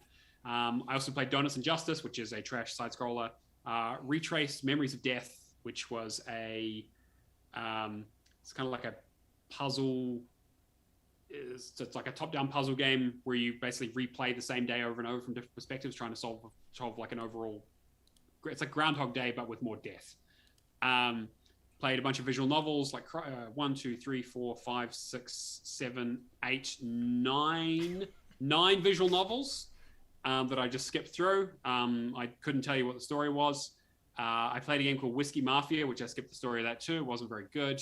Blitzbreaker, which was that one puzzle one that I was talking about that has spikes on it. That was kind of cute. Escape Master. Is it Escape Master like Technica or something like that? I think the T is silent. So I think it's Chicho. Oh, Chicho. Okay. Chico. It's a side-scrolling skateboarding game that you can literally finish in 10 minutes. Hell Breaches, which is some side-scrolling platformer, and then In the Rays of the Light, which is a walking simulator. Which also has a stack, yeah? It does have a stack, which I'll play at some stage. So that's the trash. That's out of the way. There was also played a couple like Mix Up and Roundabout and all that kind of stuff. What I've actually been playing has been The Last Stop. So the Annapurna game that came out on Game Pass. I don't know if it was last month or the month before. Telltale style game. We played through the perspective of 3 different characters who kind of intersect, all having like weird things happening to them, and they're trying to figure out like what's going on. I saw it described as like half of a good Doctor Who episode, and I kind of agree. Like it's British. It's very British. It's okay. The performances, like in terms of like the character stuff, is not bad, but the story is like really weak and kind of like loses the plot. Like it just kind of goes completely off the rails in the last half an hour, and just kind of like I wasn't really digging it. Like it has some like cute dialogue and stuff, and like some interesting character mechanics, but like I wasn't overly impressed. Unfortunately, kind of let me down a little bit. I also played the Dark Crystal: Age of Resistance Tactics because it's leaving Game Pass, and my god, is this a boring game. It is a grid-based tactical game where you recruit a bunch of characters from, I guess, the TV show or the Netflix show, which is a prequel to Dark Crystal, and then you just go around beating people up. It's as simple as that. There's not really much to it. The story is throwaway, and then they added an achievement in there for doing New Game Plus for playing the entire game twice for no real reason. Whatever. It's not like it's fine. Like there's nothing wrong with it. But it's just all it is just like basically 50 turn-based battles over and over again with no real interest or any intrigue there's nothing really much to it. It's a shame. I feel like in a different kind of medium they could have done something well with it. Like Stranger Things 3 works. Yeah, exactly. Yeah, so they also did Stranger Things 3 the game, and that's a surprisingly fun game. Like it was actually quite a bit to it. Like it wasn't overly complex, but it had an interesting style. Had some good humor. The combat was okay. I mean, to be fair, they did have the entirety of the season 3 of Stranger Things to basically rip off the plot of. So they didn't have to do too much of the writing stuff, but it was pretty good. And then the last thing is leaving Game Pass is Thronebreaker: The Witch's Tales. So I don't know. Did I talk a little bit about this last week? I did, yeah. I think you touched on it. Yes, I think I was about halfway through it. So I finished it. Actually, like really enjoyed it. It got pretty challenging towards the end. You can skip most of the battles. Like, it has really good accessibility options in terms of just being like, hey, this is too difficult. I want to just kind of move on and see the story and kind of just wander around and pick stuff up. It's all based on the Gwent card game, but a modified version of it. But my favorite thing about it is that there are a bunch of puzzle battles. And the puzzle battles are, sometimes they're like, oh, hey, you need to beat this enemy without damaging one of the other parts. So you have to give a set number of cards. You need to kind of figure out the order of what to use them in. All the way up into things like, okay, this game is a drinking game between two characters. So you have a bunch of cards to play, and you have to try and figure out the order of, okay, there's a dwarf and he can drink twice as much as I can. So I need to try and figure out a way of slowing him down and speeding me up using various cards and tricks and stuff. And then there's also ones that's like, okay, this is a dungeon crawler. So you have a bunch of like the entire space is cards, and you're on one corner, and you have a bunch of guards who move each turn. And you have to try and use cards to get them to turn around and move between the areas to get to the other side of the playing field. So they varied up quite a bit. There was one that was called Stonehearth, which was basically based on the rules of Hearthstone in terms of like drawing cards and how you can play them and stuff. But I'd highly recommend it. It's really cool. The story's great. It's got a lot of that Banner Saga meets the Clash of Heroes, the Might and Magic game that was on the 360 and on the DS, where it's like the match 3 game. So it's quite simplistic, but it's got a lot of interesting stuff they do with it, and I had a really great time. I enjoyed it a lot more than I was expecting. So now I'm just kind of waiting for whatever's leaving Game Pass next, so I know what to work on. But yeah, so anyway, that whole big list of games puts me at 25,460 for this week, which is that's a very big week even for me. I don't think you've done a week like that since Hall of Fame. Since Hall of Fame, basically, yeah, last year. So I've had a year's worth of trash games piling up that I've just been like, well, we're just going to rush through these as quickly as possible and try to, sleep as little as possible. It'd be interesting to see how a month. Like, I just loved how, like, he hasn't said anything in Discord for ages, and then the first thing I wake up to this morning is screenshot of your profile with the latest 5 completions. It's like, I don't know what I've done, but I think I deserve this. I mean, he did challenge me publicly. If he hadn't, like you made up the point, if he hadn't said anything about it, I probably wouldn't have even noticed, and he would have just overtaken me. Yeah. But, I gotta protect the brand, right? Yeah. But to be fair to Mephisto, he's an absolute top bloke, and we'll definitely get him on the show at some point, because he's a fantastic guy. And if he does overtake me, there's no hard feelings whatsoever. He 100% deserves it. I'm just not going to make it easy for him. He's going to have to work for it. Yeah. And even then, you'll still be number 1 in New Zealand anyway. So it's like that's true. Absolutely, that's what's really important. But big fish, small pond. Yeah. Should we move to our guest? Yes. What have you been up to?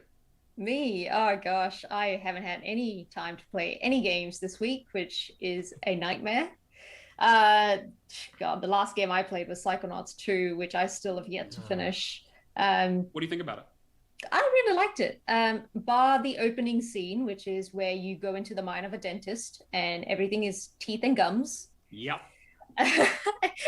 Otherwise, it's been really good. I really like, obviously, the story is really good. The artwork's very different. It's nice kind of having that real world mental health type education as well around, how you think is really important, how you make mental connections can actually yield better results and things like that. So I think, it's very, very different to what I'm very used to. I think games like that are so good, not just for adults, but for kids as well, because it's just so eye-opening. And it's actually, again, another game like Flight Simulator, where it's like, it's perfectly timed with lockdown.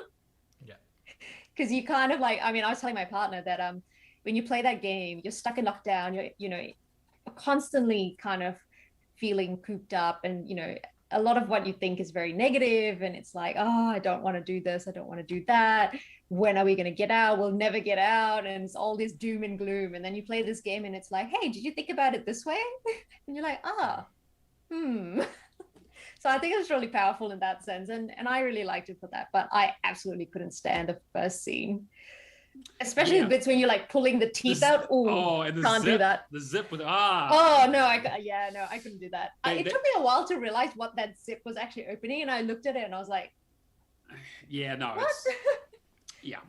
I'm glad they called it out, like, because they had the content filter at the beginning saying, hey, you know, we're going to talk about some psychological stuff and also some fucked up dentist stuff, just so you're aware. And it's like, it's only the first level and it's pretty lighthearted, but even I was like, I'm like, teeth is like the one thing I'm just like, ugh, it just puts me on edge. So yeah, it was pretty rough. But I think for me, the worst part was seeing the teeth were fine, you know, it's like, okay, fine, it's teeth. And seeing the gums, it's like, okay, fine, it's gums.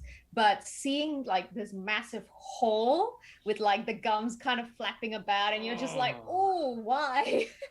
There was the part with the pick that's just constantly mashing on a tooth, and I'm just like, yeah. Like, I'm sure the audio listeners are like having fun visualizing all this. Yeah, I'm sure. If they need to visualize it, they need to play Psychonauts 2. They just go to a dentist. Exactly. Yeah, actually, true. Yeah, it's but yeah, it's like that's almost certainly my game of the year. It's between that and Hades for me. It's just been such it's really good. I've still been putting off Hades because I really like the look of it, but my partner's played it right through the end, and he's like, "You're not going to be able to play it. You know how you say you're a noob? You're not going to be able to play it." I'm like, but it looks so good. You put it on God mode. Every time you die, you gain 2% extra like resistance, all the way up to like 80%, and then you can walk through most. You can walk through most of the game. It's great. So die my ways.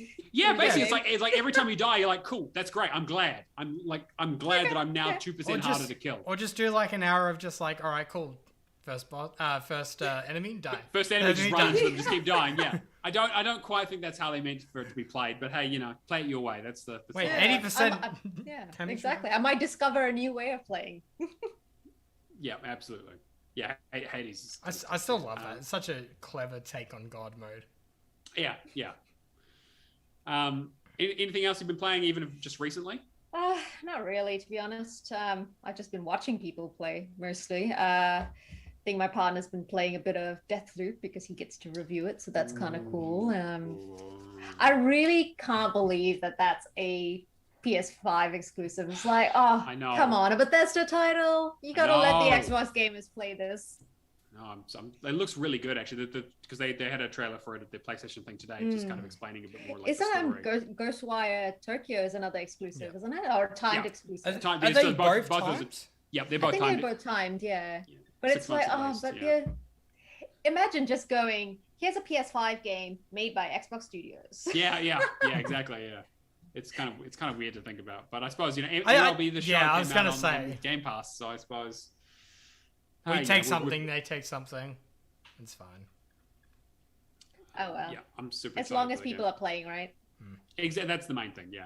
We as much as we love the Xbox system, it's more we just want more people playing more games. And hopefully one day we can get achievements on the PlayStation. It'll be fun. Yeah. I don't know if I need that kind of addiction. I was going to say, I don't know if I need that kind of added addiction in my life. I think I'm perfectly fine with my 5 game a day habit. Yeah. Cameron, what about you then? All right. I haven't really played this much this week.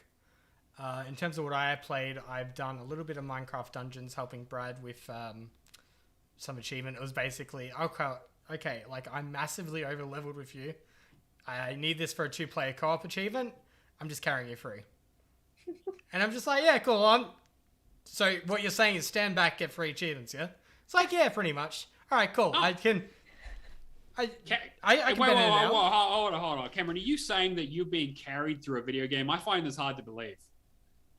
I feel like I carried them at the start, and then they added like 3 DLC packs. No, I think Brad played it after us, but right. I mean, Minecraft Dungeons looks great, and I think it's going to be one of those games that I play with my daughter when she's a little bit older. Just have that kind of, that Diablo dungeon crawler kind of feel to it. Mm-hmm. Without all the Satanism, yeah. No. Yeah. Without all the stuff that's going to horrify a young child. Yeah, cool. Halo Wars 2, we finished off the Legendary campaign between us this week. I'm still doing some stuff with Aptos with it. Cutscenes in that game blew me away. I was very surprised. It's actually a really it's a quality game all the way through. It's unfortunate it didn't do as well as they hoped. But I guess an RTS is always a bit of a hard sell these days, especially on a console. But it's a quality product. Yeah. I guess we'll have to hit up the DLC at some stage as well.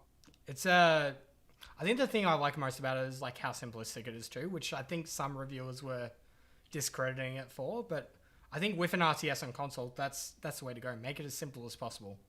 Yeah, it's more of a tactical game rather than a strategic game, because it's like you have your base in one zone, you build the things on it, and then you send your units out. It's there's not so much more resource management and that kind of stuff involved. And saying that with resource management, I got to say the last level, having the last stand, basically unlimited resources, just your normal leader powers, just timed on was it like 15 to 30 seconds to 60 seconds, depending what they are.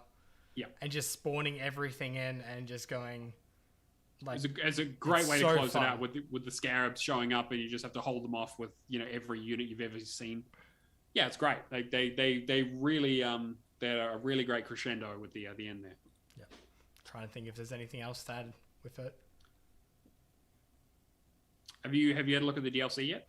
I've only started playing some of the. I've been playing a lot of Blitz actually, which Blitz is. What's the game I'm trying to compare it to? It's like that domination kind of game type. Yeah, you got to capture points, but instead of having building units, you have cards, and you play the cards to summon the units, basically. There's a card game similar to it, isn't there? Like, not Hearthstone or something that I'm thinking of. It's something like that. I can't exactly think of the right one, but it's so fun. I've been waking up at 5 a.m. in the morning and playing like 2 matches.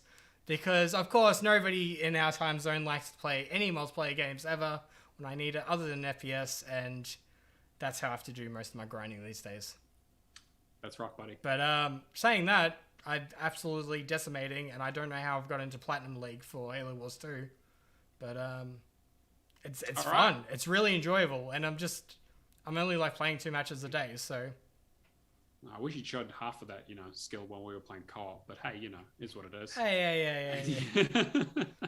Saying that, when we were playing co-op too, there's this goal that basically delete base, get a tank. That is very helpful. That is the strat. That's the strat. Is find mini base, delete mini base, rebuild mini base, delete mini base, and you just end up with an army of tanks and just roll. That's usually my RTS strategy, back all the way from like Command and Conquer, Red Alert, all those games. It's like build tank, swarm tank. Age of Empires 2, Big Daddy cheat. Yeah, cars. Yeah, just build cars, attack with cars. Yeah. Other than that, I played a little bit of Subnautica. Like I've had a problem this week where I've just been in that kind of mood where I'll start a game, play 10 minutes, and then I just don't feel it, so I don't push through. Halo Wars 2 has been the only thing that I can actually just sit down and actually enjoy, other than helping with the usual Black Ops boosting and the Halo MCC. I think Steven's at 80% now, so I've got 5% more off. 5% more to go, and then I'm off the hook.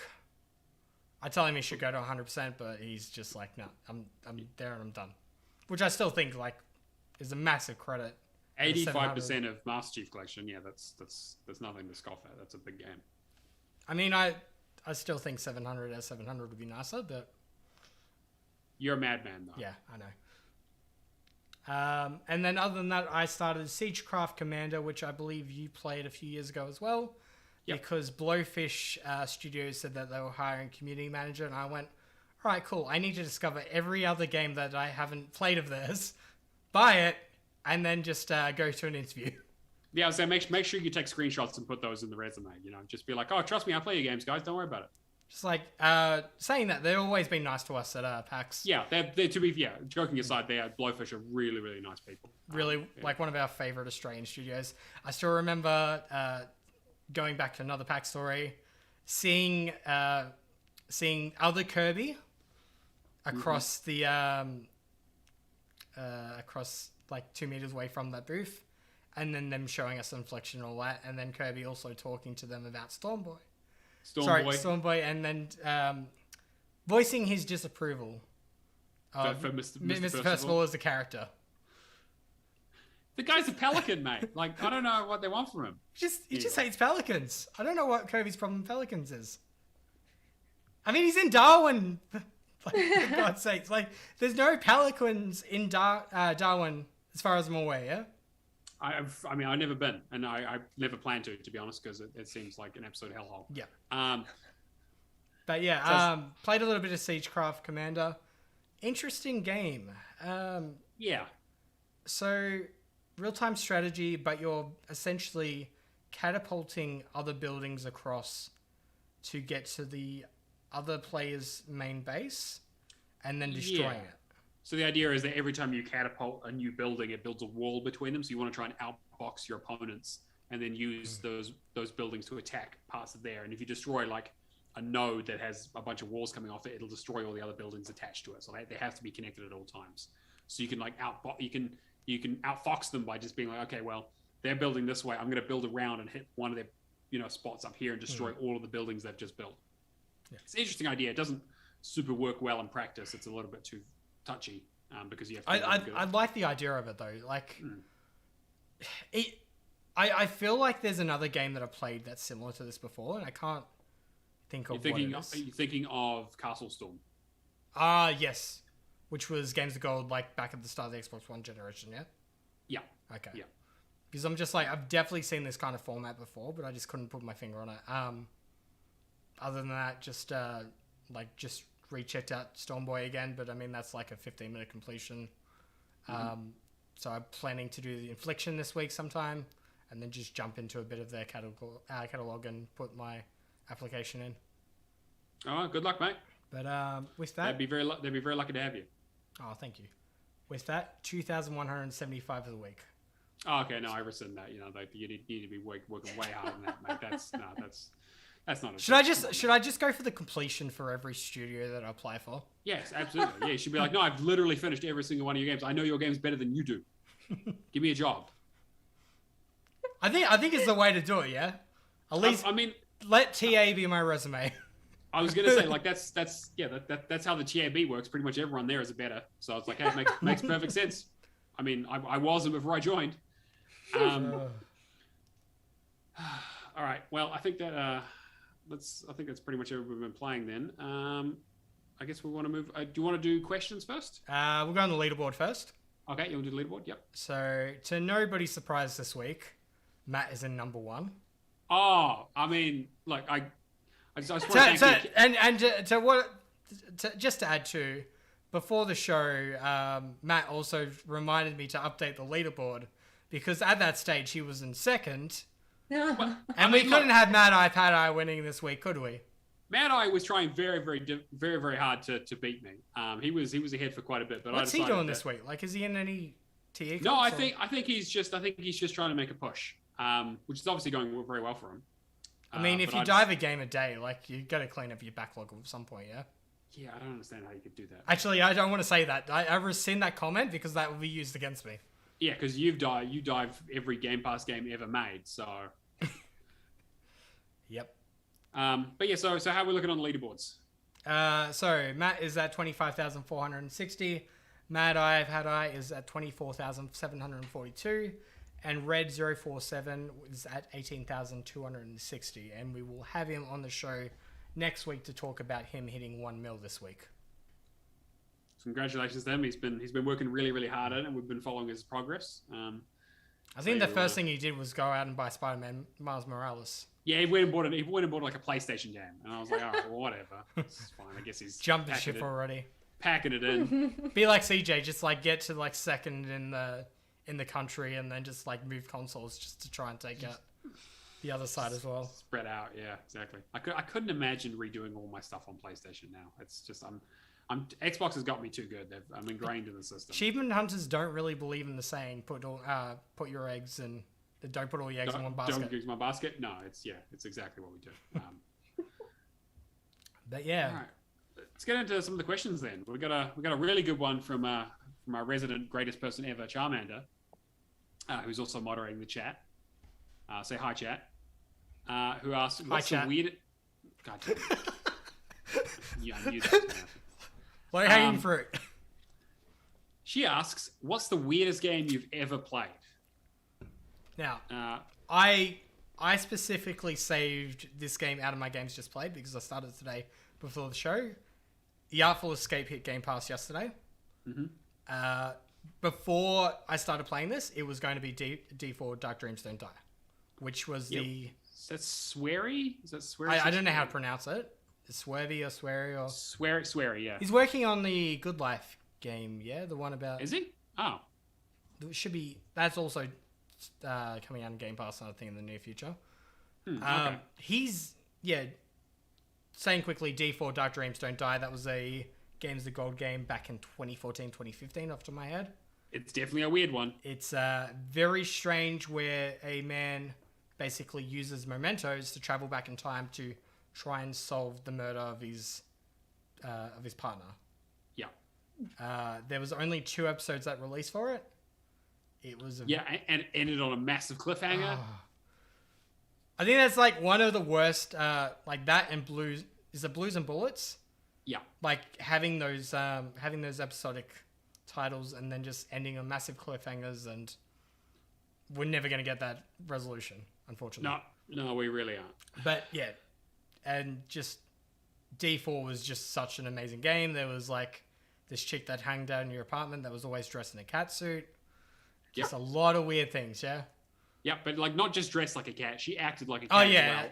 And just that, like, just the Yeah, and like you open the door, she jumps at you like a cat. Like it's very, very strange. And like it's a quick time event. It's a very, very strange game. And just these movements and everything too, like because a lot of this was built around the Kinect functionality as well.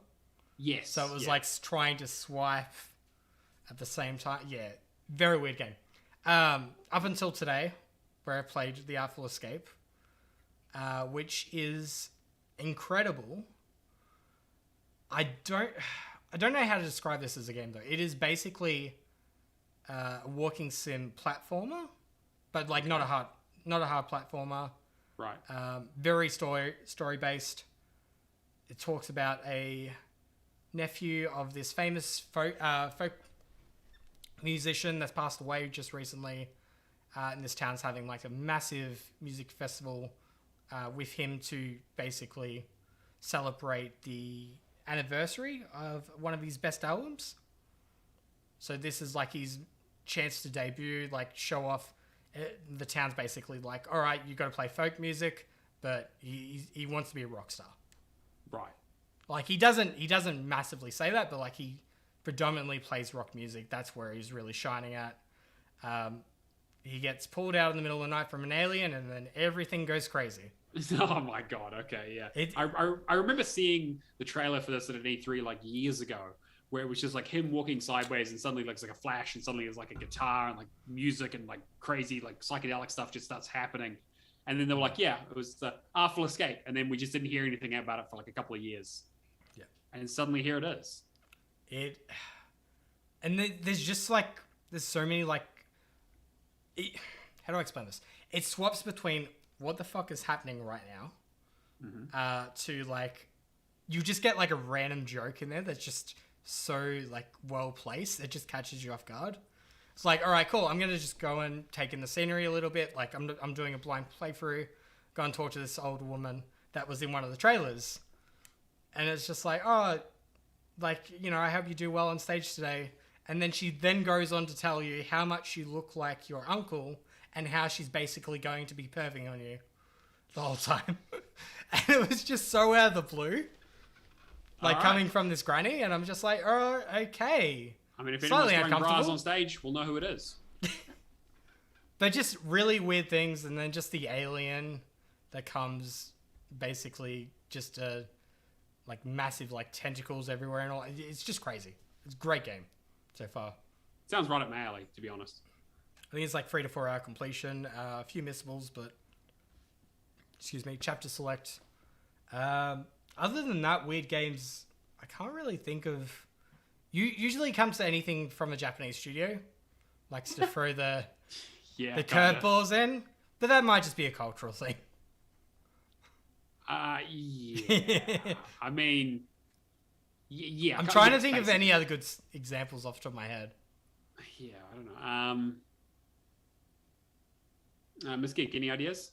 I think the only one that's weird for me would be Inside by Playdead, the guys who made Limbo.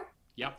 I mean, it was fine right up till the end. The end was just like, what?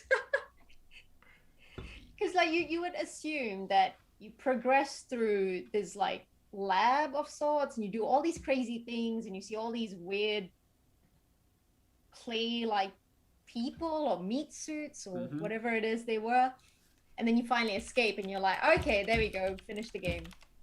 And then he just becomes this massive clump of hands, and then you play as it, and then like, you just roll, and then it's like, okay, the end, and you're like, but you die at the end as well, and it's like, what was the point of this? So I think that was weird, because I really enjoyed Limbo. There was, you know, a proper, in my head, a story that I could kind of understand. And, you know, when I finished the game, I felt a sense of satisfaction. With Inside, it was like, I've just spent all this time just to see weird things, and now I'm just full of questions. And probably have nightmares. I could totally see that. Yeah, Inside was such a great game, but yeah, it was a really good game. Totally. But yeah, just the ending. I just wish it could have been a lot darker. I feel like this ended it really, really dark, and it had this like weird kind of somber meaning behind it. But no, they just abruptly. They were just like, flesh monster, go for it. It's like, all right, cool. Actually, I'm really interested in, I think it was Summerfield, I think it was called, or something like that. It was the Jump Ship Studios guys who were originally in that team, who have now gone to do a new game that looks similar to that they showed off at E3. It looks really, really cool. I've thought of like similar sort of. I've got two more. Yep. Katamari, that hit Game Pass. Oh yeah, okay. Katamari is weird as hell. I love it though. Yeah. But yeah, to be fair, I didn't even think about Katamari, and it's like, oh yeah, you're the prince of the cosmos whose dad accidentally destroyed the entire universe. So you need to roll up everything to create new stars. Yeah, I guess that's kind of weird a little bit. Yeah. And then another one, just basically because we've been talking about so many PAX stories. I remember you remember I didn't come out drinking with you guys that night because I had to go and sit the dating simulator. Oh yeah. So that's one of my favorite habits, because the very first year I went to PAX, the very first dating simulator panel that I sat on was them doing the voiceover lines for John Cena, the dating simulator game. Which is basically just poor like JPEG images of John Cena. Oh my gosh. It's like, John Cena is a teacher. Put some like crudely drawn glasses on, and then getting people out from the audience to do the voiceover lines for it. It was just perfect. Just a perfect way to spend a Saturday night evening. Oh my gosh. Yeah, I mean, How to Full Boyfriend is also kind of that on the same right, where it's a pigeon dating simulator. But you're not a pigeon. You're just a person who lives in a cave for some reason. But everyone at the school is a pigeon.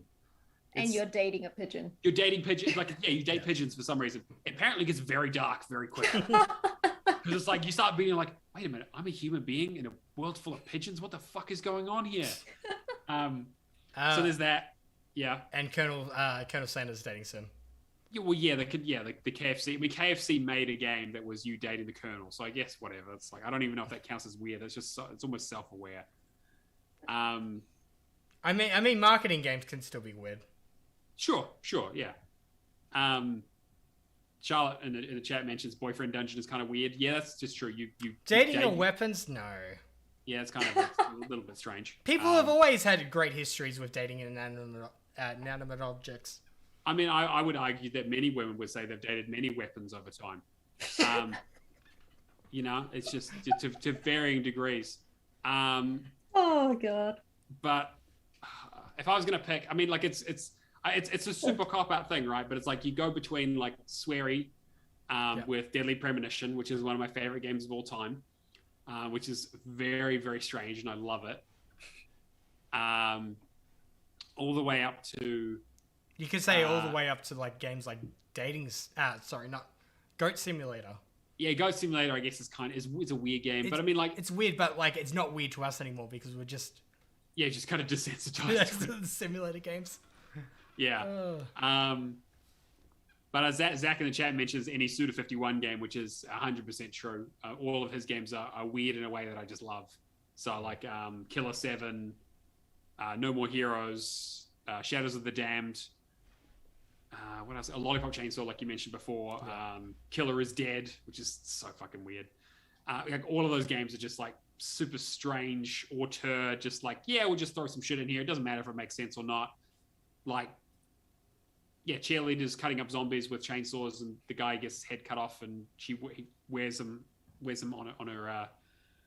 on her belt while she's jumping around cutting things up. And she comes from a family of zombie hunters. Strange game, love it.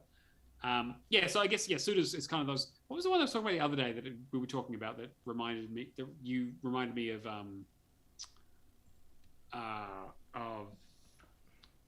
I'm trying to remember what it was now. Like coming out or released or?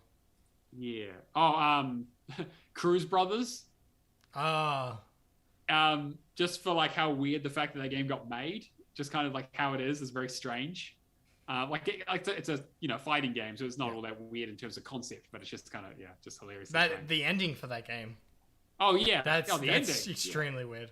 It's very, very weird. No spoilers. But apparently they're working on another one. Anyway, I'm pretty sure that whole it's DCF Studios, which our good friend Games Dane is community manager for. I'm pretty sure they're making everything into a whole universe. Oh, I can't wait! These games. I can't wait to see it. All right, I think we've got a couple other questions here. Isaac asks, question asker extraordinaire Isaac. He hits us with one every week.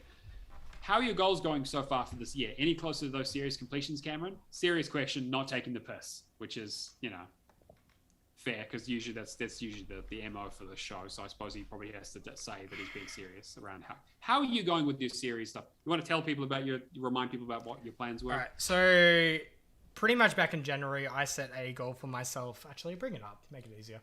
I set a goal for myself to do 10 specific tasks this year, and going through them. Category 1 was the racer, which is basically complete the Forza Horizon series. I've done most of it. I've got to do a few. I think there are like 2 achievements left in the base game for Forza Horizon, and then the DLCs. Forza Horizon 2 on 360. I've probably got like half to 3/4 of the way there. I just haven't really played it since I moved. Everything else, Forza Horizon's done. From Horizon 2, Xbox One, all the way up to Horizon 4. That's all done. That's ridiculous. I'm just going to say that. Just like the fact that you played so much of those driving games, I can't even understand it. This is a weird thing too. Like Horizon, I love. Motorsport, I can't stand. Not that I can't stand it, but it just feels very bare bones. Going around in circles. Yeah, 100%. Category 2 was the Marksman, which was basically all the Call of Duty games. I only play Call of Duty Black Ops 3 now because of the Activision Blizzard stuff. Basically because I'm helping my friends get the completion for that as well. I'm not going to go back to COD until I think things have smoothed over. Fair. The Iconic, which is Halo's series completion. MCC is done. That's one of the big ones of the year. Halo Wars 2, I think I'm halfway through the game, and I've only started like 2 weeks ago. I've been going back to Halo Wars just to do a few bits and pieces. I've done a little bit of Spartan Assault with Aptos, but I really can't stand Spartan Assault. It's not Halo to me. It's twin stick shooter. It's fine. Saying that though, I've got 3 and 4 done. Anniversary's like 3 achievements from Way. Reach is done. It's basically just get Wars done and Spartan Assault. Yakuza, they're great, but they are massive time sinks of like 200 hours each. It's probably not happen. I'm going to keep on adding stuff back though until I get these things done. The Buffet, which basically do 12 Game Pass games in 12 months, that's easily been done. I keep going back to Game Pass because of the amazing games that keep on getting added. Even for the rest of the year, I already know that Back 4 Blood, Age of Empires 4, for next month, Forza Horizon 5, and Halo Infinite in December. I'm just going to be all over those games. The key for Kingdom Hearts, I've done... is it Proud or Critical is the highest? Critical. I've done a critical playthrough of Kingdom Hearts 2. I've dived into them quite a bit. I haven't even bought Melody and Memory yet. Actually, do we know anybody that's played Melody and Memory? Kirby might have, but otherwise, no, I don't know anyone else. Yeah, so Kingdom Hearts I've dabbled a little bit in. Hunter of the Wilds, I've played for like 2 weeks full blast and then I left it. Flight Sim, I've left it at the moment because apparently there is 2 really, really buggy achievements that are broken.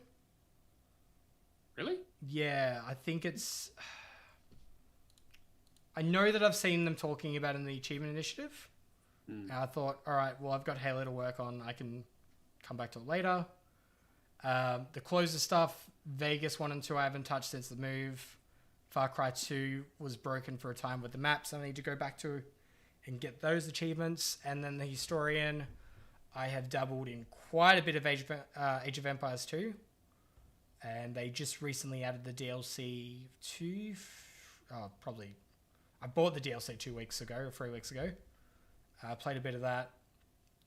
But yeah, Age of Empires 2 I really need to get back into, and then Age of Empires 3 will be a pretty easy cleanup.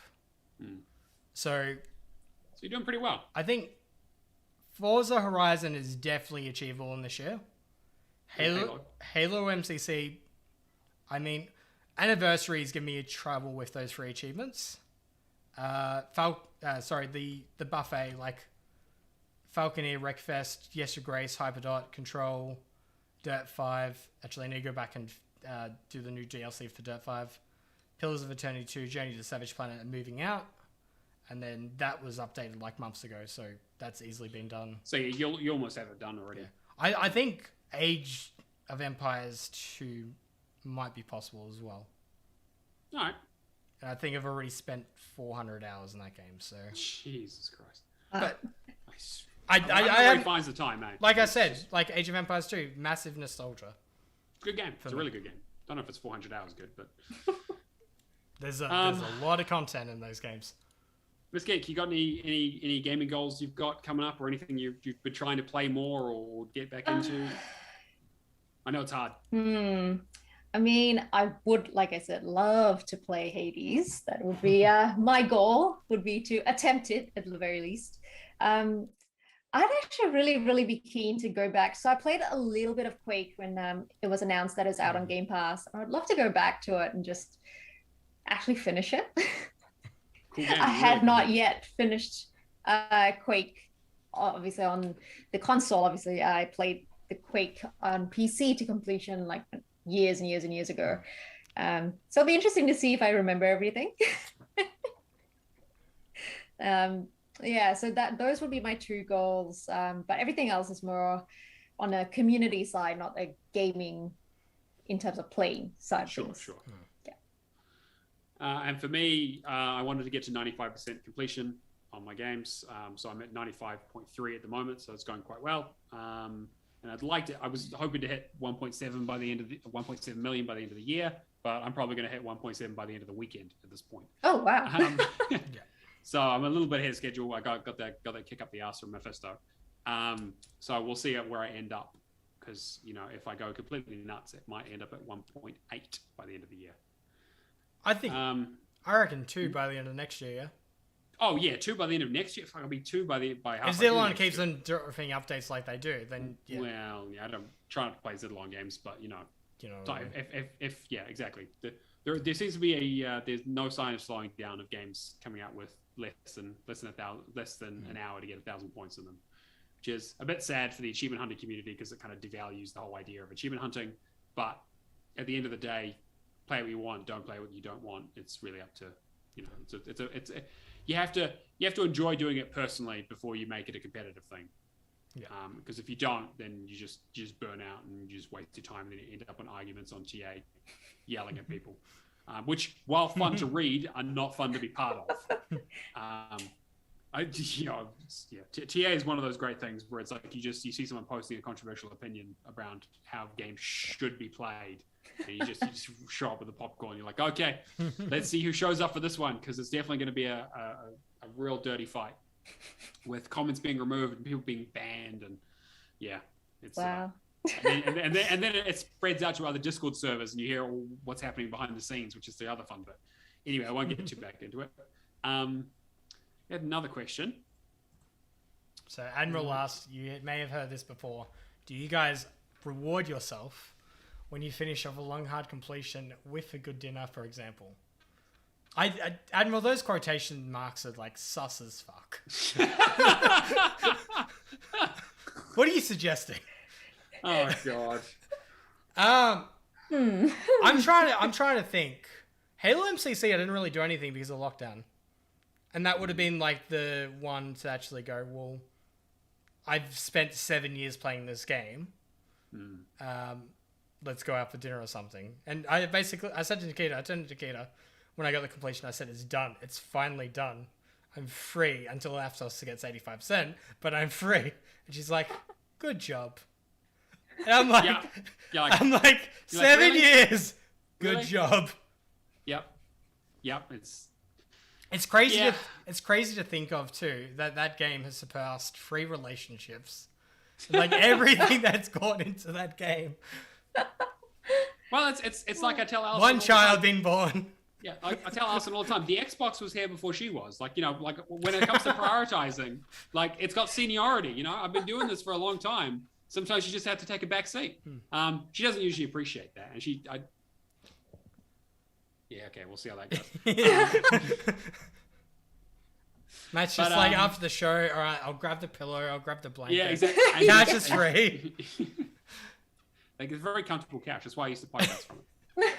Yeah, so there you go. Once again, we are in my house, and I'm listening to this shit. Yeah, well, her house. I really like. See, this is why you need to catch the Twitch. Yeah, the live commentary of like a relationship breaking down over time. It's just absolute gold. It's going to be a real time capsule on what achievement hunting does to a relationship. These are the core documents. So it's got nothing to do with nothing to do with me as a human being, and all to do with my addictions. Do I reward myself? I don't. I think it's like basically just a pat on the back. Like I know like Forza Horizon 2, like that last achievement took me 4 weeks straight. And that was essentially at that point in time, before I was a main host on RGS, just repeating the same thing, listening to podcasts. That's when I started listening to You Up and that kind of stuff. And I think at the end of it, it's just like this massive weight lifting off your shoulders. Mm-hmm. That's self-imposed. Exactly. It's the dopamine hit that you get when you complete a game. So like, there is nothing better. There's no better feeling in the world than going through my 360 collection of games that are not backwards compatible. So I have to play them on the old fucking machine, and completing one of those games and just deleting it off my hard drive, being like, I never have to look at this game ever again. I don't have to dig out the disc. I don't have to do anything with it. It's completely done. And like, that's one less that I have to worry about. Hasn't happened in ages, because the reason I have like 40 or 50 360 games that I need to go back and finish. I haven't finished them for a good reason, either because I'm shit or because the people who I have to play with are shit. So it's like, but it's like, again, you're 100% right, Cameron. It's all self-imposed, right? Like realistically, I could just throw the 360 out and never worry about it again. But that's not how achievement hunting works for me. Unfortunately, I've got the completionist mindset, so I need to try and finish as many games as I can. I never hit 100%, but if I hit 99%, I can die happy. I think I was thinking of like one stage of just getting like a memento kind of stuff. Like, I'm not sure if you can see right well here, but like 6 of those like little statues of like Conker's Bad Fur Day and that kind of stuff. Oh, right. And thought like of just getting stuff like that, just to add, like have your personal own trophy collection of just your favorite games, but. TA's got my trophy collection, because for every 100,000 game, every 100,000 achievement points or game score, I try to pick a relatively weird or bad game as my like milestone game. So I'm coming up to the point where I need to pick my next one. I think I'm going to do driving essentials. It's a driving teaching game that looks really, really bad. That doesn't even work with a steering wheel. No. So that should be a good one. I've got that completion. Proud completion. Over the years, exactly. Over the years, I've realized that I'm an absolute masochist for this stuff, and really I just like playing bad games. Apparently, I mean, I like playing good games too. Like August was probably the best month I've had for games in years. Like I had Hades, I had Psychonauts. What was the other one? Oh, like 12 Minutes and like a bunch of other interesting stuff. That I was just like, wow, this is like great. Like I'm having a fantastic time with all this stuff. Like Sinking City was fun, and now it's like, okay, cool. Now back to the trash. I've had my good bit. Everything in this second half of the year, like just saying, like before, Age of Empires, Forza Horizon, and Halo Infinite. I don't know what I'm going to be able to do with myself. Those are 3 of my favorite franchises of all time. Like, you're not going to see me. No, it's true. I'm going to do a podcast on my own. We'll have special. No, don't you fucking do it. Special fill-in guest. Hey, God, no. There will be no fucking puppets on this show. All right. You barely run the show as is. All right. I don't want to hear about it. Oh, hey, if you produce, you don't have to run a show. That's true. Just have to rock up. It's true. If you can produce the show, yeah. But I don't think the puppet is nearly good a producer as you are, especially considering it doesn't have thumbs. Cameron has been trying to push this whole puppet thing because he reckons it's a hit with his 3-year-old. And I said, while 2-year-old, while most of the mentality of our audience are 2-year-olds, I think they might get a little bit insulted. And I also don't think you could keep this up for like 2 hours. Matt, when's my wedding invitation? I'm going to elope. All right, we got one last question here from Isaac as well, saying, "Hey guys, do you do the quests that are part of Game Pass, and do you do Bing rewards? In the US, you can get around 300 points a day from Bing rewards and Game Pass quests. With 1,000 points being equal to 1 cent, that's only 0.3 of a cent a day, but it adds up quickly. I recently renewed Game Pass using points, so it's worth it for me. What do you guys think?" Miss Geek, do you want to go first? Do you use any of this, like Game Pass quest stuff or anything like that? To be honest, I don't. I probably don't even play enough to really rack up any of those points and rewards. I just get my rewards from being an ambassador, so that helps. Yeah, there we go. Yeah, there you go. Pays for itself. I was gonna say the ambassador. What is it? You hit like diamond each month, and you get 1 free month of Game Pass. Yeah. Although it's getting harder and harder to hit diamond each month. Yeah. When you have a life. Right, yeah, I think things I have to do, people I have to talk to. Yeah, no, I get it. Yeah, it's hard. It's like tasks this month. Make a friend. Like, oh, well, guess I'm not getting that one. Go outside and socialize. Nah, damn it. I think I remember when I was trying to aim for platinum in 2019. I think I literally spent 5 hours on the ambassador blog, just reading every guidebook, just reading every little every little blog, every little piece that they put up, and then answering every little question. I literally spent half a day just doing that, and that was it. I got my platinum, and after that I was like, okay. I'm good. Done. Pack it in. Okay. I never got my hat because I was living in New Zealand, and postage from America to New Zealand. Hat never came, so I'm just like, oh well then. Yeah, no, I have experience with things arriving from Xbox being completely fucked or not at all. When I got my Hall of Fame, it was the trophy was misaligned. The hoodie doesn't fit. The hoodie doesn't fit me. And the Series X was broken, so that was good. So that was a great start. Oh no! Yeah, so I bitched and moaned enough about it that they sent me another trophy and a replacement Xbox at least, but the hoodie still doesn't fit. I'm glad that's more a personal failing on my part, I think. I mean, look, I did order a large, okay, but like I was like, look, I'm not. They sent it during lockdown. It's fine. They did exactly. I think you may just have what's the word I'm looking for? Maybe you're just thinking of an older size. Yeah, that's true. That's true. I was going to be like, I don't usually wear an XL. That might be a little excessive. I don't really need a big baggy hoodie. Apparently I do. Apparently I do. So, I think I want to lose enough weight that I can just imitate the feeling that my girlfriend must have when she steals my clothes off me every single week. To be fair, okay, let's face it. Gamer merch and like anything to do with t-shirts or hoodies, it's just never made for women. So No. my hoodie is like, it feels like a triple XL. And I'm sitting there, it's like, I can never wear this now in public. Yeah, it's like, no, this is now a sleeping hoodie. Thank you. Yeah, I guess. I'm just gonna wear it around the house, and no one is gonna. Yeah, exactly. Yeah, they just never make them in women's sizes. It's like, come on. That's when you just get the onesie. Don't even have to worry about it. Oh God. Even the onesie though, like I remember having the mixer onesie, and even that was huge. And it's like, I literally cannot walk like this.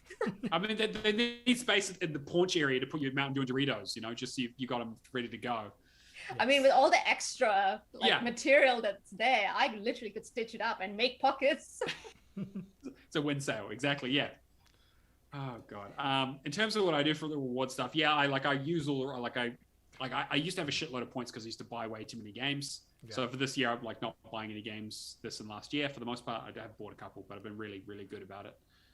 So I haven't been getting as many reward points, but I play enough Game Pass stuff that I get that, but I don't really bother with the Bing stuff because it's not really worth my time, to be honest. I still got 3 years of Game Pass Ultimate saved up anyway at this point. I think the conversion at the very start, that's what just made it so appetizing. But I'm the same with this kind of stuff. It's essentially like, I'm not going to some people will set alarms with this kind of stuff and make sure to get this done today. To me, it's just like, oh, cool. I logged into a game, or I logged into the app, like easy points. It's more so just that, I guess it is that dopamine hit at the same time of just hearing a pop-up and thinking like repeated behavior.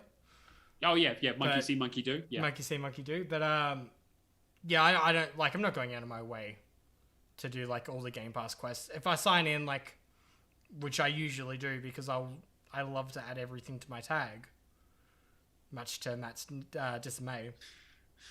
But I just how could you start a game and not finish it? I just don't understand. I think I've started probably 10 games this week and I haven't touched barely anything. Oh God, it's the nightmare. I like trying games like normal people. No. My way to play is the only correct way. Everyone else is wrong. Completionists always think they're right. Anyway, I think like the ambassador program and all that kind of stuff. Like I'll try and get some points up in there just to get a free month. But yeah. I think it's just complimentary rather than anything else. Yeah, Game Pass is a great service anyway. Like I don't mind paying for it when it comes to that. They must be bleeding money according to every other podcast on Earth. Yeah, we need to support them. Yeah, right. Apparently it's doing so badly for them. the greatest deal in gaming. That was sarcasm before I get taken out of context. Charlotte, can you clip that and I'll just change the audio a little bit. All right, let's get into our Patreon shoutouts. Cameron, who have we got? So we have G-Spaced, Admiral Awesome, Odrin Johnson, Keo, Live at Home, Cobra Todd, Moogle356, JW8846, Charmander, Kung Fu Skills, Peter Nightingale, Hawkeye Barry, Hack'n'Pone, Old Mate Clown, and McLovin Legend. I've changed the Patreon shoutouts to be every single Patreon, until which point we get everybody doing $2 tier and we have half a show of Patreons. Yeah. So eventually we'll just have them scrolling across the screen like so fast, like a credit sequence that you never read. But in all like we do now. Yeah. But in all seriousness, we do really, really appreciate our Patrons. They do let us do this show and allow us to, do prizes and giveaways and equipment and all the other bits and pieces I talked about at the start. Like joking aside, we literally would not be able to do this without them. So I get to increase my video game movie knowledge of horrible titles that I should have massively avoided, like Super Mario Brothers movie. Yes, this is true. So yeah, we do have our other podcast, Lights, Camera, and Action, which is our movie podcast where we talk about video game movies that I've usually seen that Cameron usually hasn't, but sometimes it's the other way around. Sometimes we're discovering new things together. So we're going to be recording our latest episode, Resident Evil, coming up pretty soon. Probably sometime. We'll have that ready for either end of this month, beginning of next month. We'll see how it goes for time. Which I've seen 15 years ago? Yeah, I saw it a long time ago too. Yeah, Lasers is probably to put it in perspective, it's a zombie movie where a zombie doesn't show up for the first 45 minutes of the movie. So take that as you will. But I think that'll pretty much wrap up the show. If you want to get in contact with us, you can find us on Discord, discord.io/GPNGG. We've got our Instagram, GPN Hall of Gamers, Twitter, GPN Hall of Gamers, email, gpnhallofgamers@gmail.com. You're probably noticing a theme. And we've also got our YouTube videos for this go up on the GPN site. The GPN YouTube page.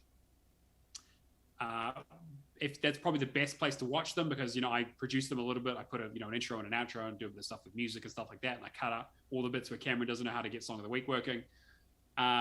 It looks like a work of art by the end of it. Definitely check us. Yeah, exactly. Absolute techno magic. But if you want to get in contact with me in general, you can find me on Twitter at Neomaster2005 for whatever reason. Otherwise, I'm Neomaster on True Achievements, Xbox, Discord, pretty much everywhere else. Carrier pigeon. My social security number is, my credit card is, Sorry, repeat those numbers. Yeah, sorry.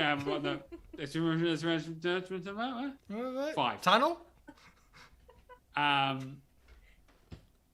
Miss Geek, where can people find you if you want to be found? If I want to be found, which I will preface this with, if you DM me, please don't expect a response because I'm very bad with DMs. It's usually always full. But you can find me at Miss Deus Geek at most places. Otherwise, you can catch me on Attack on Geek or Women of Xbox. Fantastic. And of course, GPN.GG as well. Cameron, what about you, Matt? You can catch me on Shadowless Edge on Twitter, TA, Xbox, Discord. Applying for your community management positions. Shill. Yeah, go for it. Now having a lawnmower and actually being able to do things out of lockdown.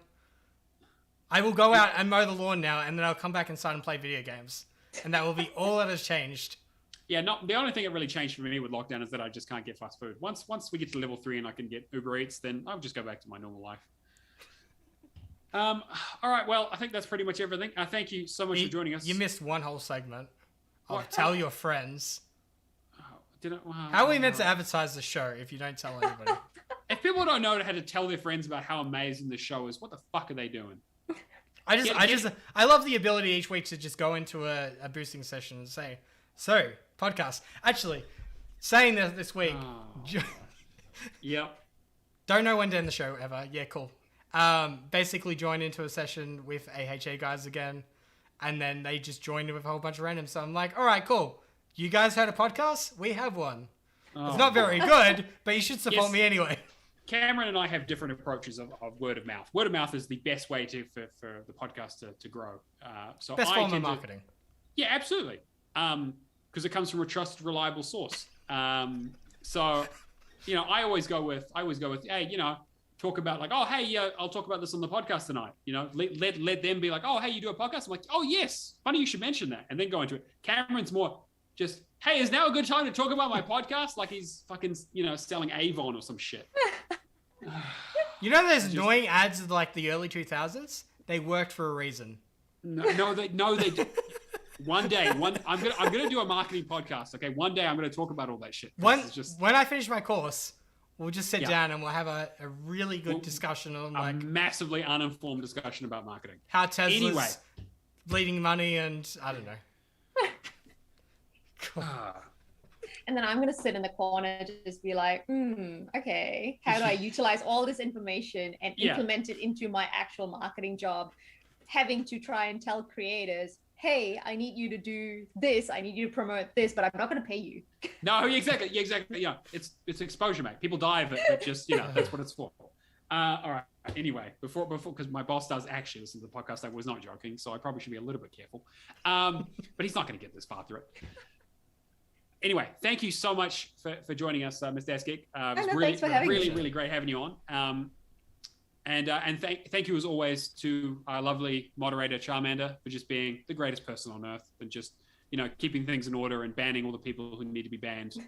Not naming any names, but you know who you are. And round of applause to Allison for not getting muted this whole podcast. Allison managed to not get muted for this whole call. Completely unrelated to the banning thing I was just talking about.